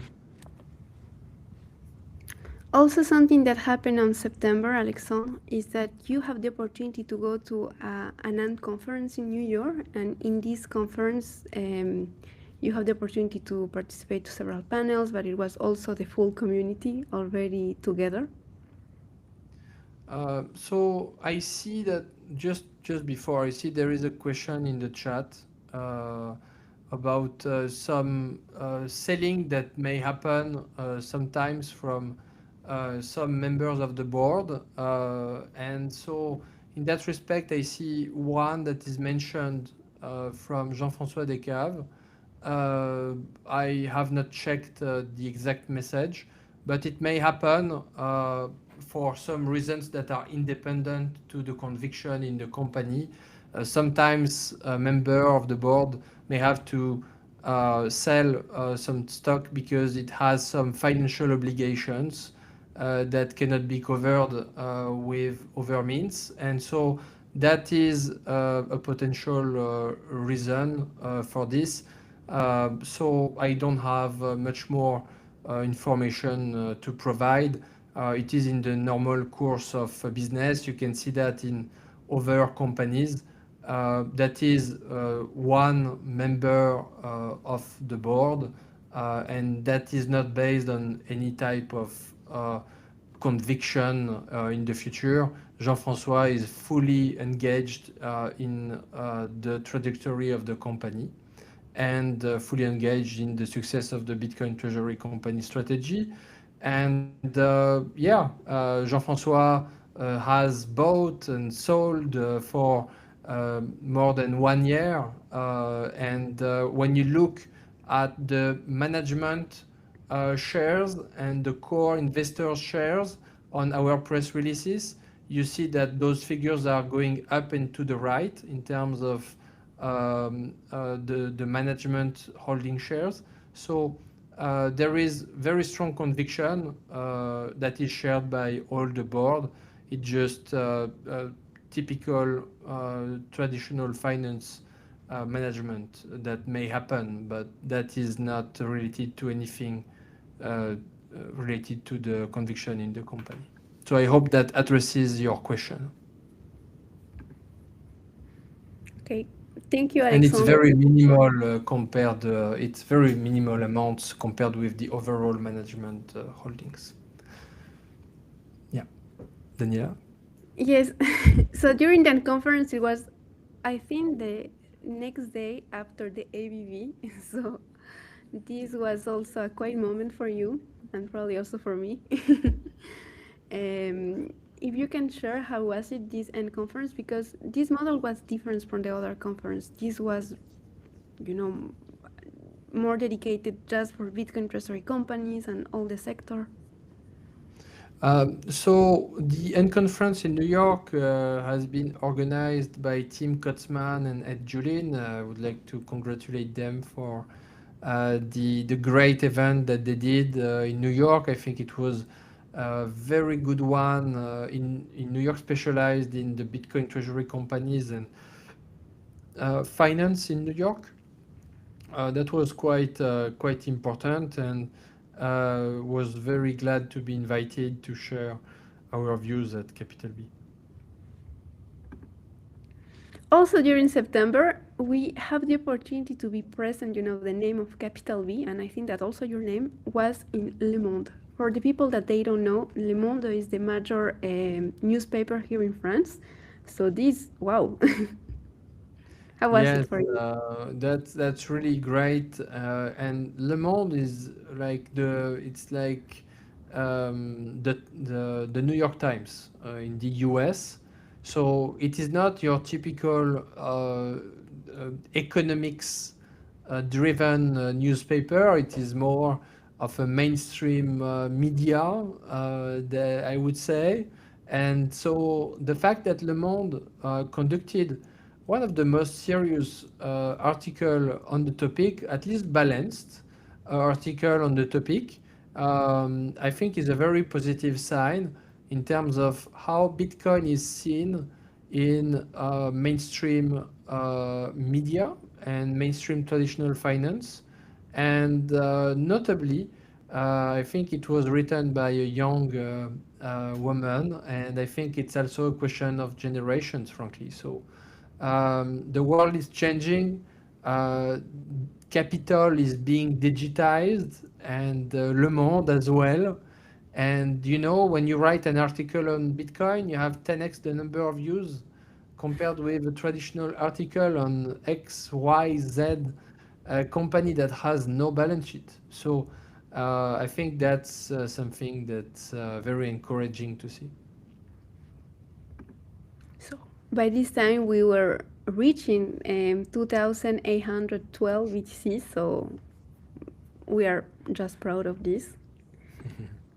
Moving now to October, something that happened is that we reached the all-time high Bitcoin price on US dollars. What do you think about this price now, seeing the price that we have today? I think it's very cheap. I think it's not even conceivable that we are oscillating between those areas, given all of the structural bullish factor for the industry that are happening. The whole US administration is pro Bitcoin. The whole Middle East is pro Bitcoin. Even Europe has countries that have adopted Bitcoin. Luxembourg, which is Europe's leading financial center for credit has adopted Bitcoin, 1% of the sovereign wealth fund. And on top of that, you have a context of the Bitcoin treasury companies and the funds and ETFs that are gobbling up 2 to 3x the natural supply of Bitcoin by Bitcoin mining. So it will come back to those levels. At the same time, we are undergoing a very tense macro environment that includes the race for AI between the US and China, the reindustrialization of the US, and capital markets are just adapting to those things. At the same time, as well, you have a lot of options, not manipulation, but activity on Bitcoin, which are making Bitcoin move quite aggressively in ways that have not necessarily been seen before. Not the aggressiveness, but the type of price action that we see. And it just, for me, looking alive and volatile and changing hands. And however, I would say the fact, given all of these circumstances of Bitcoin going by minus 30 to 40% from the all-time highs, first is not abnormal. It's the third time that we see Bitcoin do a minus about 30% in an overall bull structure scenario. At the same time, being in those levels shows how Bitcoin is not being considered seriously by the overall population right now. But what will Bitcoin do is to as well go much higher without considering the people that have not treated it seriously before. So um, the best day to buy Bitcoin was yesterday. The next best one is today. Don't miss that opportunity, but assess your own risk as always. And then we will discuss about this later, but something that happened in October is incredible. We reached the all-time high, but we also, the 10th of October is the day when all the Bitcoin and all the crypto industry has been affected. So Yeah, I mean, it's been quite a ride since then. I guess that we've had to continue, and it's an opportunity. It's really the opportunity to build and to have more opportunity to buy more Bitcoin in the future. So we'll continue. Um, so what happened in October for us? Toban, they just launched a product about life insurance. They were allocating a percentage of this life insurance of Capital V. So now some French people can be exposed to Capital V when they are buying this life insurance product. I don't know, Alexandre, probably you can explain this and share probably your thoughts about this. Yeah, I think this is quite impressive. Capital B is already taking in life insurance flows over in France. That is due to the great work of Tobam. We are included with an allocation similar to strategy, and that is quite important. We are included in one of Tobam's funds in that respect. We are included in much more Tobam's funds, including the Treasury one and the Alpha Fund one, and that relates to different types of clients and focus. And so that is very positive. Then I see, yes, then we published the results for H1, including the announcement of the operational treasury that we've been accumulating, and that's quite significant. It was before Strategy also announced their own USD reserve. Of course, it's not the same orders of magnitude, but for us, we have costs of the Bitcoin Treasury Company of about 1.2 million half year. And so we have as an operational treasury 3.5 million euros plus 59 BTC as of 30 September, which is, of course, important for a Bitcoin treasury company planning for the future and having the required capacity to go through those types of cycles where the capital markets are a bit less active. So this is conservative management and will continue with that objective. Talking about October, as I was mentioned during, uh, the 6th October, we were reaching the all-time high, and then 4 days later, we have this decrease, the Bitcoin price, but also on the sentiment, I can say. I was making this comparison, and I can see that, for example, these kind of levels were the same that we used to have in April, that it was also the moment where Donald Trump were announcing all, I don't remember very well, but he was announcing all the Tariffs tax. and Yes. Mhm. So Yes, it's quite telling that we are at extreme fears level and we are at the same time around 80, 90K US dollars.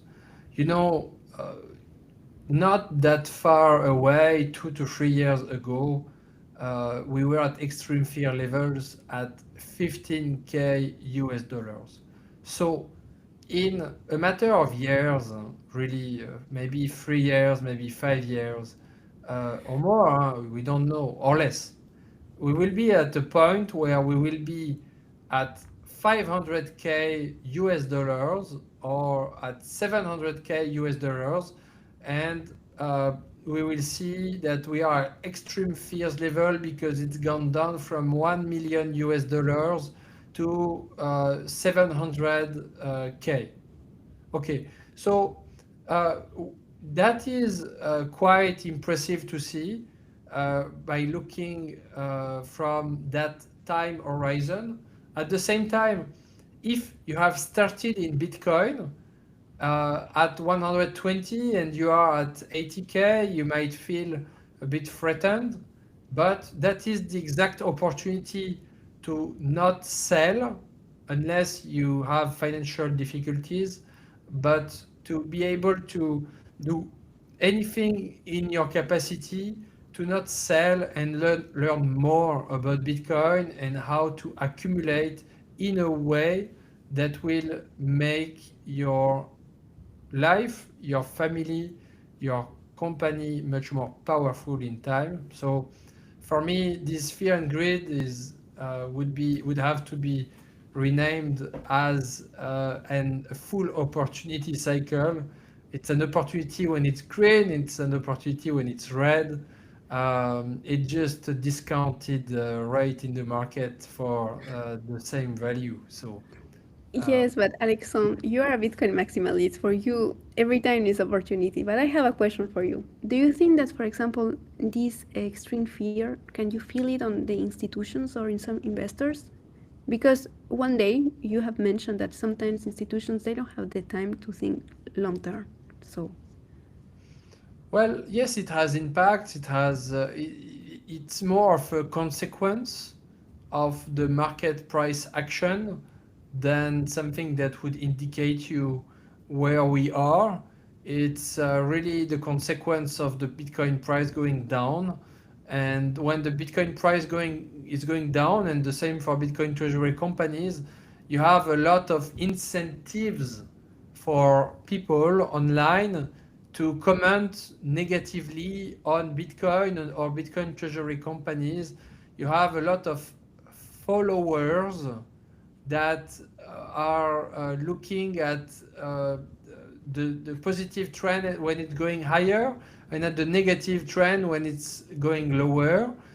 The objective is to put on your orange glasses, put your work at play in your own analysis, analyze the situation at play, make your own framework for life and for economic activity, and then zoom out and look at what happened in the past, plan for the future, make your own assumptions, and don't look ever again to the BTC Fear and Greed Index.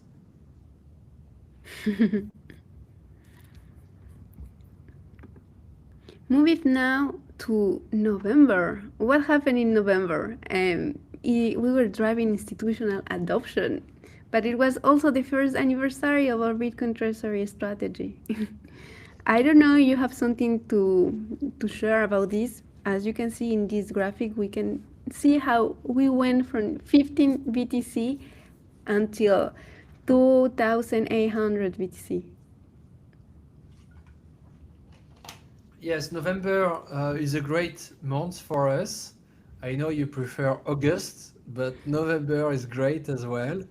And first year anniversary, 5 November 2024 is when we launched. 1 year later, we went from 15 Bitcoin to 2,800 plus Bitcoin. And we will do anything that we can to do the same trajectory in the future, but with more zeros after the comma, let's say. Um, and really, you can see with this graph of Bitcoin accumulation that periods of waiting do not equate to lack of opportunity. And of course, that cannot be a guarantee, but it is definitely the possibility with a dedicated team focused on that objective with the maximization of Bitcoin per share to really maximize the potential amplification of Bitcoin returns over time. And when we look back, we are outperforming Bitcoin by 3x. And so that's really the objective over time. And I know that it is not the case for everybody, that some shareholders have bought at higher prices. And I will dedicate all of my time and energy to outperform all past prices. That is definitely our focus as a company. But this requires some deep structural work over time to make this progress. Um, Bitcoin Corporate Day in Prague, that was an important moment to share our perspectives on the opportunity of digital credit. Michael Saylor has developed a full framework of analysis that is very important for anyone to watch. And I think the last presentation at Bitcoin Mina from Michael is very telling of that opportunity. And at the time in November, we shared our vision of the emergence of the second wave for Bitcoin treasury companies after digital equity backed by Bitcoin, digital credit backed by Bitcoin, and amplifying the potential for digital equity. And we shared more perspectives on what is the trajectory potential of Capital B to reach that opportunity from a very concrete standpoint with all the steps that we envision to build that Bitcoin accumulation machine. And we presented that vision to all our shareholders in Bitcoin Amsterdam that were at the event. Yes, And that was quite a this great. was really great. Exactly. The room was completely full. Amsterdam is Orange City. Amsterdam is Bitcoin city for Capital B. And I'd like to thank Be the Moon and all of the Amsterdam Bitcoin community. Yes, You are Mark, Be the amazing, Moon. and you have laser eyes that are the requirement for success in life. And it's really an inspiring city, country, and shareholder community. So thank you all. And later in the months, we went to Paris Investors Week. That was definitely a big moment in France because I gave a keynote in front of 500 traditional finance attendees in Paris at the heart of the old French stock exchange. and that was definitely an amazing moment in Paris. That was followed by 2 weeks of 70 investor meetings and the largest brokers, the largest banks, the largest asset managers over in France, including some presidents of the largest banks. And so that was definitely part of why you've seen as well Capital B resist that Bitcoin market downtrend very well and have an accumulation phase that we can definitely witness and have definitely the opportunity to uh, open more doors at institutional level and build the next foundations for the digital credit opportunity of Capital B to reach and consolidate leadership over in Europe for the issuance of Bitcoin-backed credit instruments. So that was as well represented by our webinar with Natixis, with a record audience for Natixis, which is one of the largest banks and in asset management over in Europe, with a dedicated webinar in partnership with Natixis and Capital B.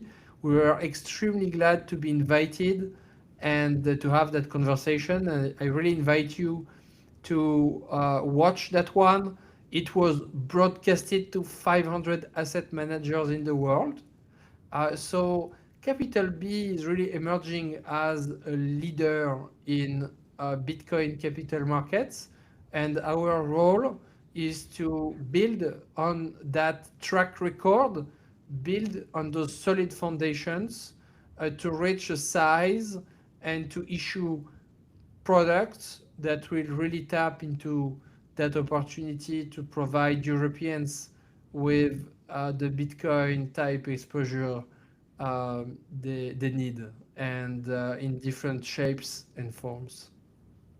Something that I remember, Alexander, that you mentioned me during November is the importance of let institutions know Capital B, because probably for most of the retail they know Capital B, but this time you were you mentioned me that some institutions they were discovering Bitcoin treasury companies and then Capital B. So I think that when you are discovering a topic, probably you need time, no? Um, Yes, at the end of the day, that's about the gap that I was mentioning between expectations and reality and the time to institutionalization in the space. So when you think about it, between the launch of the iPhone and now, it's been like 20 years, really. So that is significant time. At the same time, it feels like yesterday. And you can see that even within 10 years, that was really the dominant iPhone for the wealthiest people in the world.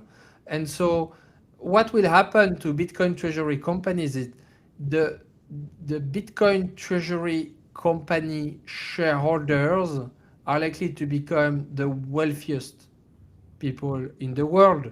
And that is for the Bitcoin treasury companies that are able to tap into Bitcoin capital markets by adapting and issuing securities that are specifically targeted for institutions and through this retail investors as well in a way that transform traditional credit markets into digital credit markets with Bitcoin at the heart and highest performance as the result. So this will take a bit of time. At the same time, those institutions are eager to start and to allocate first positions in equity and to allocate some potential more exposure in time in terms of traditional credit backed by Bitcoin, so digital credit. And that will go in waves of adoption with the price of Bitcoin itself, with the maturity of the Bitcoin treasury company offerings, with the formation of a serious industry with strategy as the global leader, with Metaplanet as the leader over in Asia today, and with Capital B as the leader in Europe today. And those leadership positions will definitely need to be further accelerated and consolidated over time because there is more and more competition. And we believe that by taking institutionalization seriously, Capital B has a great opportunity there. Moving now to December. What happened in December? Now we are building with conviction. You participate to Bitcoin Mina. You also participate to Abu Dhabi Finance Week. These were like the main events happening in Abu Dhabi the first week of December. I don't know, you can share some, some feedback, some experience. What happened there?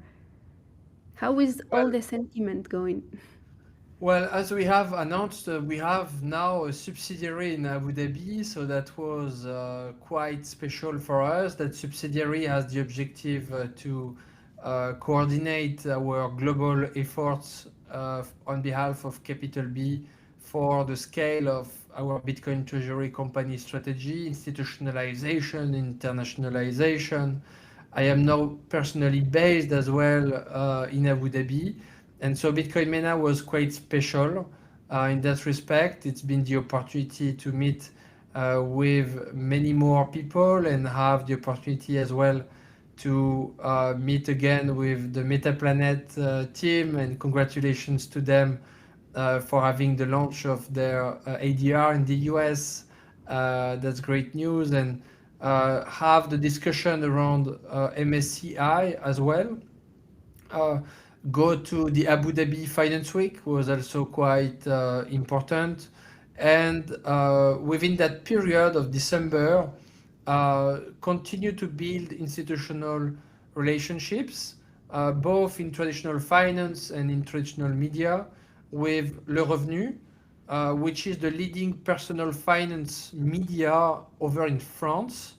And they have launched with us a weekly Bitcoin session where we go through Bitcoin news with a Bitcoin maximalist touch and the personal finance touch to take a step back and look at Bitcoin and look at it through the lens of our own analysis and the one of a traditional media analysis as well. So that's been very good. And the Abu Dhabi subsidiary that is strengthening our global presence with France as the headquarters, Luxembourg as our special company for the issuance of Bitcoin denominated products, and Abu Dhabi for the global coordination of our Bitcoin treasury company strategy for Capital B. And so that is aligned with the vision of ADGM, the Abu Dhabi Global Market Zone that believes in the formation of Bitcoin digital capital markets and the adoption of digital asset overall. So that is really important for us. I've seen a question in the chat about the OTC ticker. That is a I, quite I paid. I plan to ask you this question later, so please. Okay, okay. So let's answer later. Yes. And so then we recently appointed two new advisors to the board, Tracy Hoyos Lopez, who is a leader in Bitcoin adoption in the world. Tracy is well known for having orange pilled Donald Trump, so convinced Donald Trump to adopt Bitcoin and convinced by this way the US administration to go in that direction. And I think we can say that was definitely transformational for the institutionalization of Bitcoin at scale. And Tracy is also very well known in the Middle East for her work. And Tracy is now working closely with us as advisor to the board, as well as definitely with her current positions that she holds. So Danielle Batan has been the leading voice for Bitcoin in terms of institutionalization with the considerations of the environment, of social aspects and governance aspects and benefits that Bitcoin brings to the world. We've been criticized on social media over the name of ESG, which I fully understand. As a Bitcoin maximalist, I am extremely skeptical of the name ESG. In fact, I think it's comparable to the mask discussion during COVID. It's like ESG has been used in a very bad way in the past, and I think we can agree on the bad things that have happened in terms of using ESG to penalize whole sectors of industries at the expense many times of livelihoods and at the expense of the development of populations and many different aspects that I'm not an expert on, but Daniel is, and Daniel has been pushing the way all over the world for Bitcoin adoption for institutions to understand that Bitcoin is actually the best way to provide benefits for our overall environment, overall social benefits,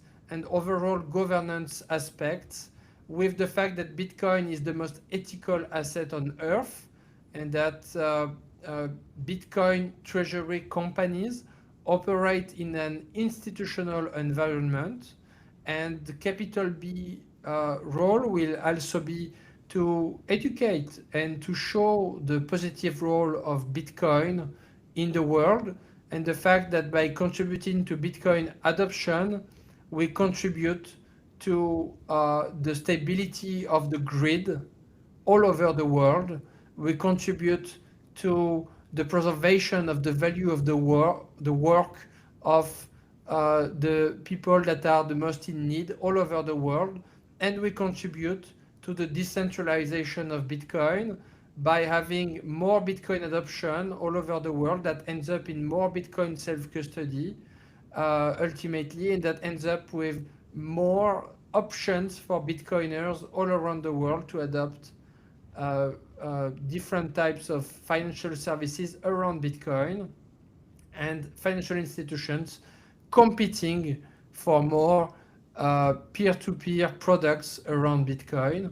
So Danielle will definitely help us a lot in the institutionalization and the education that goes with, as well, the legal obligations of a listed Bitcoin treasury company over in Europe to report and be transparent on those aspects. And that is the result of the ambition of Capital B to be a leading player over in Europe, not only in terms of Bitcoin ownership compared with the industry, but as well in terms of the most capitalized companies over in Europe over time, and with a fully Bitcoin-based and Bitcoin maximalist principled balance sheet.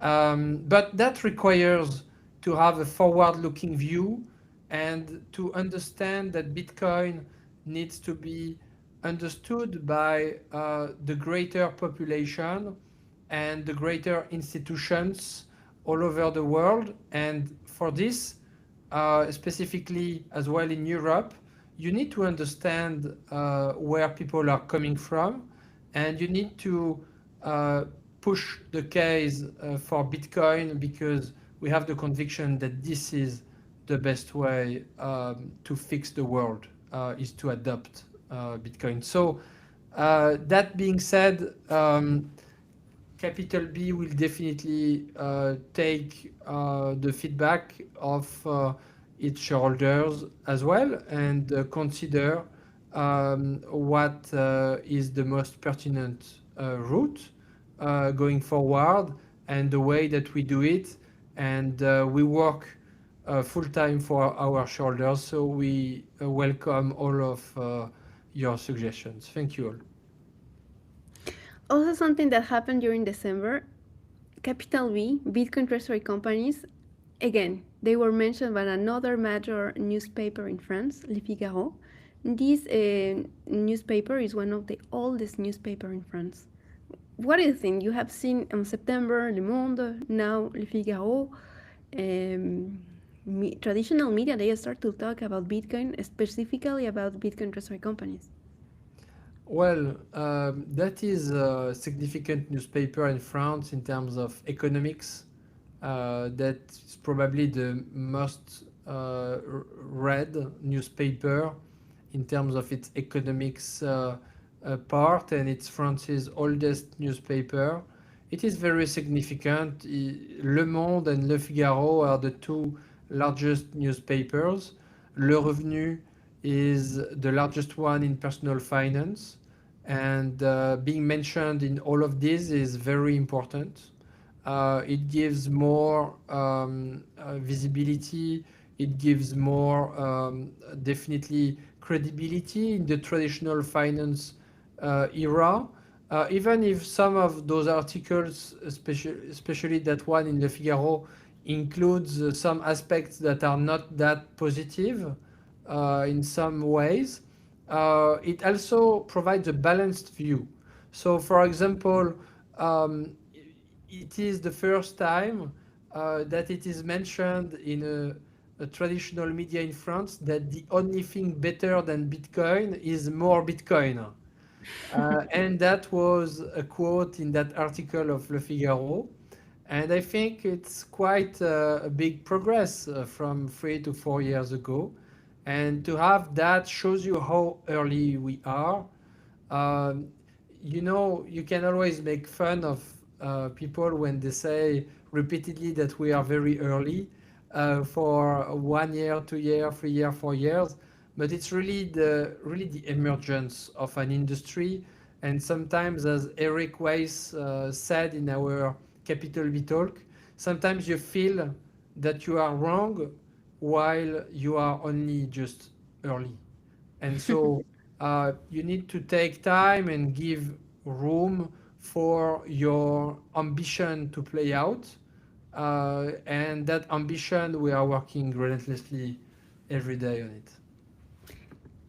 So we just complete the full summary of our year together, but we have some pending points, Alexandre. So now I have some questions for you because people are waiting for this. When you will obliterate the targets? I don't know. We need probably to remove this word from your mouth because obliterate. What Yes. happened? Can you Well, probably share with us um, about these targets? yes. Of course, my objective is definitely to obliterate targets in general. I would have wished to obliterate the ones of this end year. Unfortunately, this has not happened. However, we are well within the range that we have announced. In fact, we are at the very top of it. We had about 600 BTC when we made that ambition for the end of this year, and it goes much higher in the future, between 1,000 and 3,000 BTC. And we are at the very high range of that target. We are focused on the next steps in terms of our targets for next year and the year after, which is 7,000 to 15,000 BTC and then 21 to 42,000 BTC. And there are a lot of steps that we shared notably in the keynote of Bitcoin Corporate Day back in November, of how to achieve those targets. So I invite you to look into this. But yeah, we will definitely look at the higher range of our targets. But at the same time, this is a range, and I think this is a fairly high performance within that range. But we definitely want to do more and to obliterate. That is definitely my goal. But sometimes you can be in a need for a bit more time. So we are working on it. Do you think that this is probably due because now we are in a bear market? Well, it might, at the very least, it's been a bear market in Bitcoin treasury companies. And most of this has been due to a compression of MNAVs, really, while the fundamentals have kept going higher and higher and higher. So, yes, there will be a lot of FUD, fear, uncertainty, and doubt when the Bitcoin price is going down. You have seen some even believers that have gone very towards the FUD, and you can see the emotions of even some people that are quite active that are changing as the price action is moving. So, in that respect, Capital B has full laser eyes focus on its mission, and it is unmoved by all of these FUD. At the same time, this can delay some adoption by large institutions. What I can, of course, share is that for institutions, they buy when it's going up and they sell when it's going down. It's not the same as a Bitcoin maximalist. A Bitcoin maximalist buys every time. It's not the same as a traditional investor that is looking for value that would want to buy more when it's cheaper. But at the same time, we are undergoing institutionalization as an industry, and institutions have more weight in terms of size, at least a form of institution, or not all of them today, but the hedge funds have more weight into the formation of price action than retail investors. We've been told that retail investors have kept buying and buying and buying net positive since the summer. And I'm working every day for these investors that have high conviction and keep buying to have the best returns possible over time. And that is my full focus. We also saw about MSCI. I know that you have already talked about this, but Yeah. this was something that was I can say that a lot of people discovered this subject on Twitter. At the beginning, we just thought that it was just a strategy who could be, um, you know, delayed from all the index. But then we saw that they mentioned Metaplanet and also Capital B. So I don't know if Yeah. you have any comment Yeah, also. so there is a list of 38 companies that are impacted by that consultation that was opened by MSCI, which proposes the exclusion from passive capital flows in indices for companies that have more than 50% of digital assets on their balance sheet. And that is a major discriminatory, arbitrary rule that is not even considering the effects, practical effects of this in highly volatile assets, and that is completely adopting breaking of the traditional index rules that should be neutral. And in that sense, they are selecting one asset and choosing that that type of asset should be excluded. So it feels like Biden era type of discrimination against the industry, but within an era of full Bitcoin adoption by the US government. So my anticipation is that there will be some political waves, and there is today a letter that has been prepared by Bitcoin for Corporation that I really invite everyone to sign to ask MSCI to please at least reconsider and remove their current proposal because it's going against the ethos of indices that should provide exposure to the investable universe as it is and not as it should be, depending on subjective with normative implicit decisions made by someone that is not the market. And so the letter from Strategy has been very good as well, the one from Strive. I think that the most important aspect is that, well, today the short-term impact are quite low. Yes, as an overall impact for the industry is about $8 to $9 billion as a representation of value. At the same time, for companies like Capital B who are emerging, this is an impact of about 300 to 500K shares. So that's a minimal impact, but it is quite significant that MSCI is mentioning, namely Metaplanet, Capital B as examples. I guess that MSCI is looking at our keynotes and considering that we are part of the leaders of the industry. And at the same time, it is not the role of an index provider to decide which asset should be on the balance sheet, because if not, you should remove oil producers, you should remove, why don't you remove then Saudi Aramco, or why don't you remove other players that have gold or other types of commodities on the balance sheet or real estate?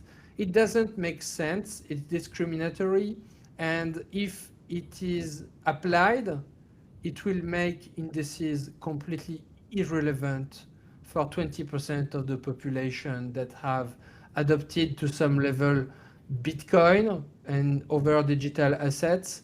And so if you wanted to make indices irrelevant, you would propose to exclude Bitcoin treasury companies from them.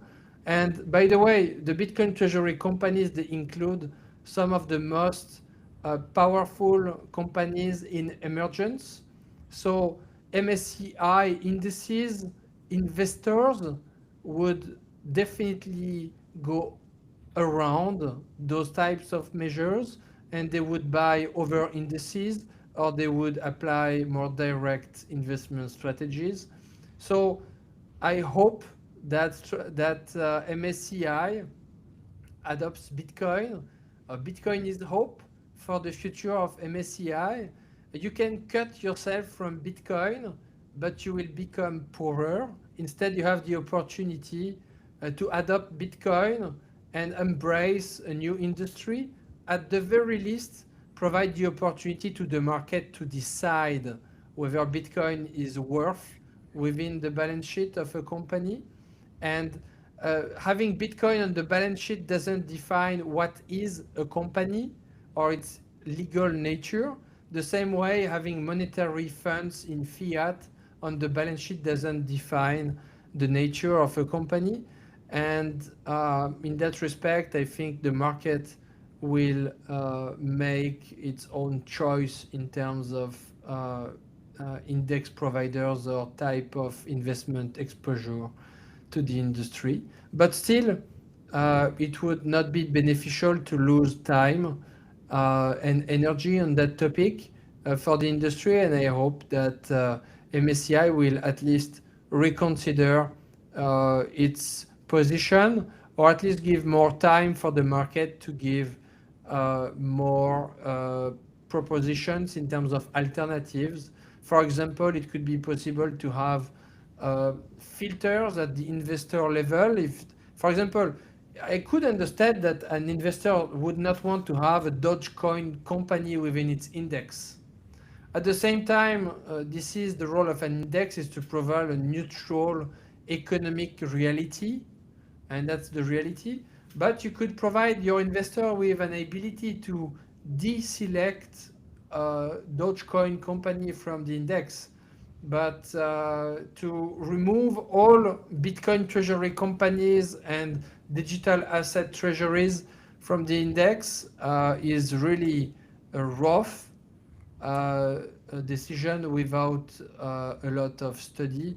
And when you look at how it was announced, in a very correlated time as the fall down of the prices in terms of Bitcoin and Bitcoin treasury companies around 10 November, you could have questions as well. I have another hard topic for you, Alexandre. OTC ticker. What happened? We were supposed to have it during the summer. Now we are almost finishing the year and Well, that is really a major pain point for investors today. We unfortunately were advised by the provider of this OTC ticker to publish, to have the possibility to publish that we were going to have that full ticker accessible. It is accessible, but in private markets, not fully accessible with all brokers, and under request and so on. And we were advised that yes, the ticker was going to be live within 2 to 4 weeks. In fact, we were being advised that it was going to be available within 2 weeks. We said 2 to 4 weeks, but that was in the summer. And now we are in December and it's not yet available. So what we've done in the meantime, and so the main reason is we are in France and we don't have IFRS currently as a accounting standard.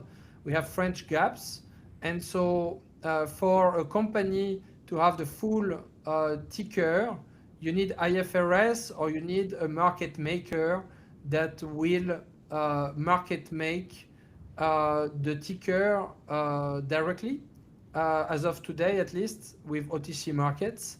And so when OTC markets realized that this was not possible, then that added a delay.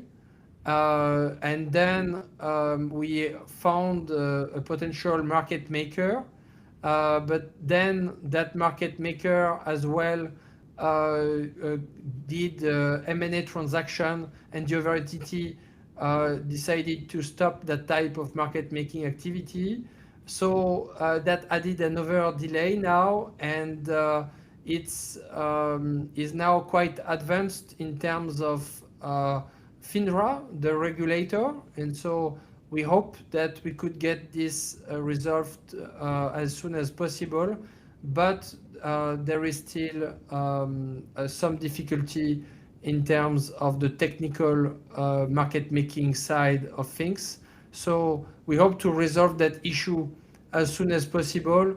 That's really a big miss for this year, and I hope it never happens again for any type of scaling projects that we have.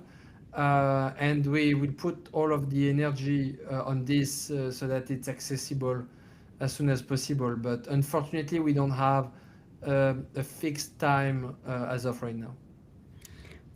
we have a question on the chat saying if you intend to list your ticket on Kraken. Yeah, so that's part of other opportunities in terms of tokenization. We have a project for the tokenization of the stock in Luxembourg. Potentially as well would be potentially possible at some point with Roxum, the new Bitcoin native capital market exchange that is launching with our good friends at Roxum, that with whom we do a weekly intervention for Bitcoin markets. And Kraken has also been involved in tokenization of stocks, so that could be another opportunity. Tokenization of the stock is definitely a big area of priority for the team in terms of the access of the stock in crypto asset platforms, and if possible, when possible, in a Bitcoin layer like Liquid with Stoker in Luxembourg. And so we are definitely looking into this. We see this as a major source of growth as well for the liquidity of the stock over time. So, what's next now? 2026, 2027. As we have detailed in our presentation back in Prague and a few others, the market is really significant for us in Europe. There is a 17 trillion monetary market, 27 trillion credit market, 10 trillion equity market. And for each of them, we are preparing, targeting each of those pockets with different types of potential instruments and with a large focus on the credit side, but as well in different types of format and potential jurisdictions that we are looking at, and we are preparing for this. It takes a bit of time, and you have to structure the demand side with the institutions and the distribution side in terms of the accessibility of those types of product and the different legal paperwork aspects.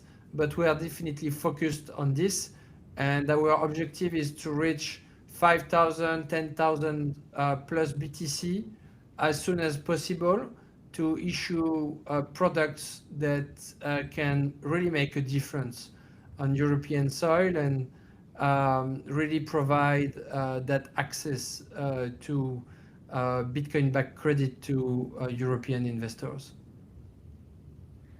Great. So, thank you, Alexandre, for your time. I see that we have spent 2 hours and a half. Wow. Probably we can do some highlights of these years. So, we managed Yes. to about most the quantity to have, our Bitcoin during this year. So, this is great. As you mentioned, we almost reached the capacity we have back in May of 3 million euros of raise. Of course, our BTC yield is amazing. It's 1,659%, and we also managed to outperform BTC during the year, almost more than 3x. So this is great. I don't know, you have something to mention, because something that is important that helped me, because I'm a woman, sometimes I'm very focused about the present and it's difficult for me to see the past, is to come back and see what we achieved together, because this is not only a work that you did, it's the work also thanks to our shareholders, our team, that we managed to do this. Of course, as you mentioned, we would love to obliterate the targets. We would love to do a lot of stuff, and I can't mention all the things I know, because then you will be angry with me. But Yeah. a lot of, So, okay. yes. So, yeah, I would like to thank all shareholders for being with us on this journey.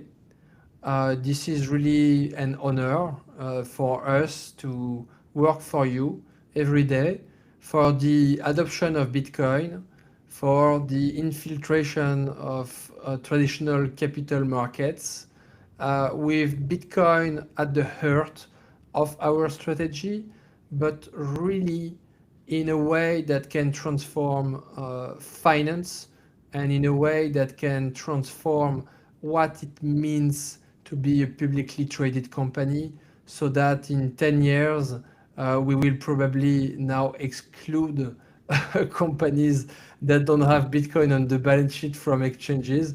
Of course, that's a joke. But yeah, if you come back to the previous slide, I think that 2026 will be the year of Bitcoin capital markets. 2024 was the year of Bitcoin ETFs. 2025 has been the year of Bitcoin treasury companies as the emergence of digital equity. And 2026 will be the first start of the scaling of the digital credit into capital markets. It has started the inception in 2025, but it will really start to grow and to become an inevitable type of exposure for traditional finance. And we are going to eat the world together. And I'm really looking forward to all of this. So thank you all. Thank you, Adam. Thank you, Michael. Thank you, Yves. Thank you, Frank. Thank you, Daniela. And thank you, everyone else that's been together in this journey. Be the Moon, Zinx, of course, Valentin, and of course, everyone on that picture, Florence and all of the team. Pedrito, I cannot recognize everybody, but thank you so much for all that we have accomplished together. And 2026, 2027, 2028 will be the years for Capital B to reach 10x the number of Bitcoin on the balance sheet. And we are definitely focused on doing this by maximizing the number of Bitcoin per share, which is our full focus every day. Thank you so much all, and take care. And have a great Merry Christmas and end of year parties with your families. On our side, we'll keep working from anywhere in the world to maximize the foundations and the potential for Bitcoin capital market advantage for Capital B to maximize BTC yield. Thank you all. Thank you so much. Enjoy your holidays.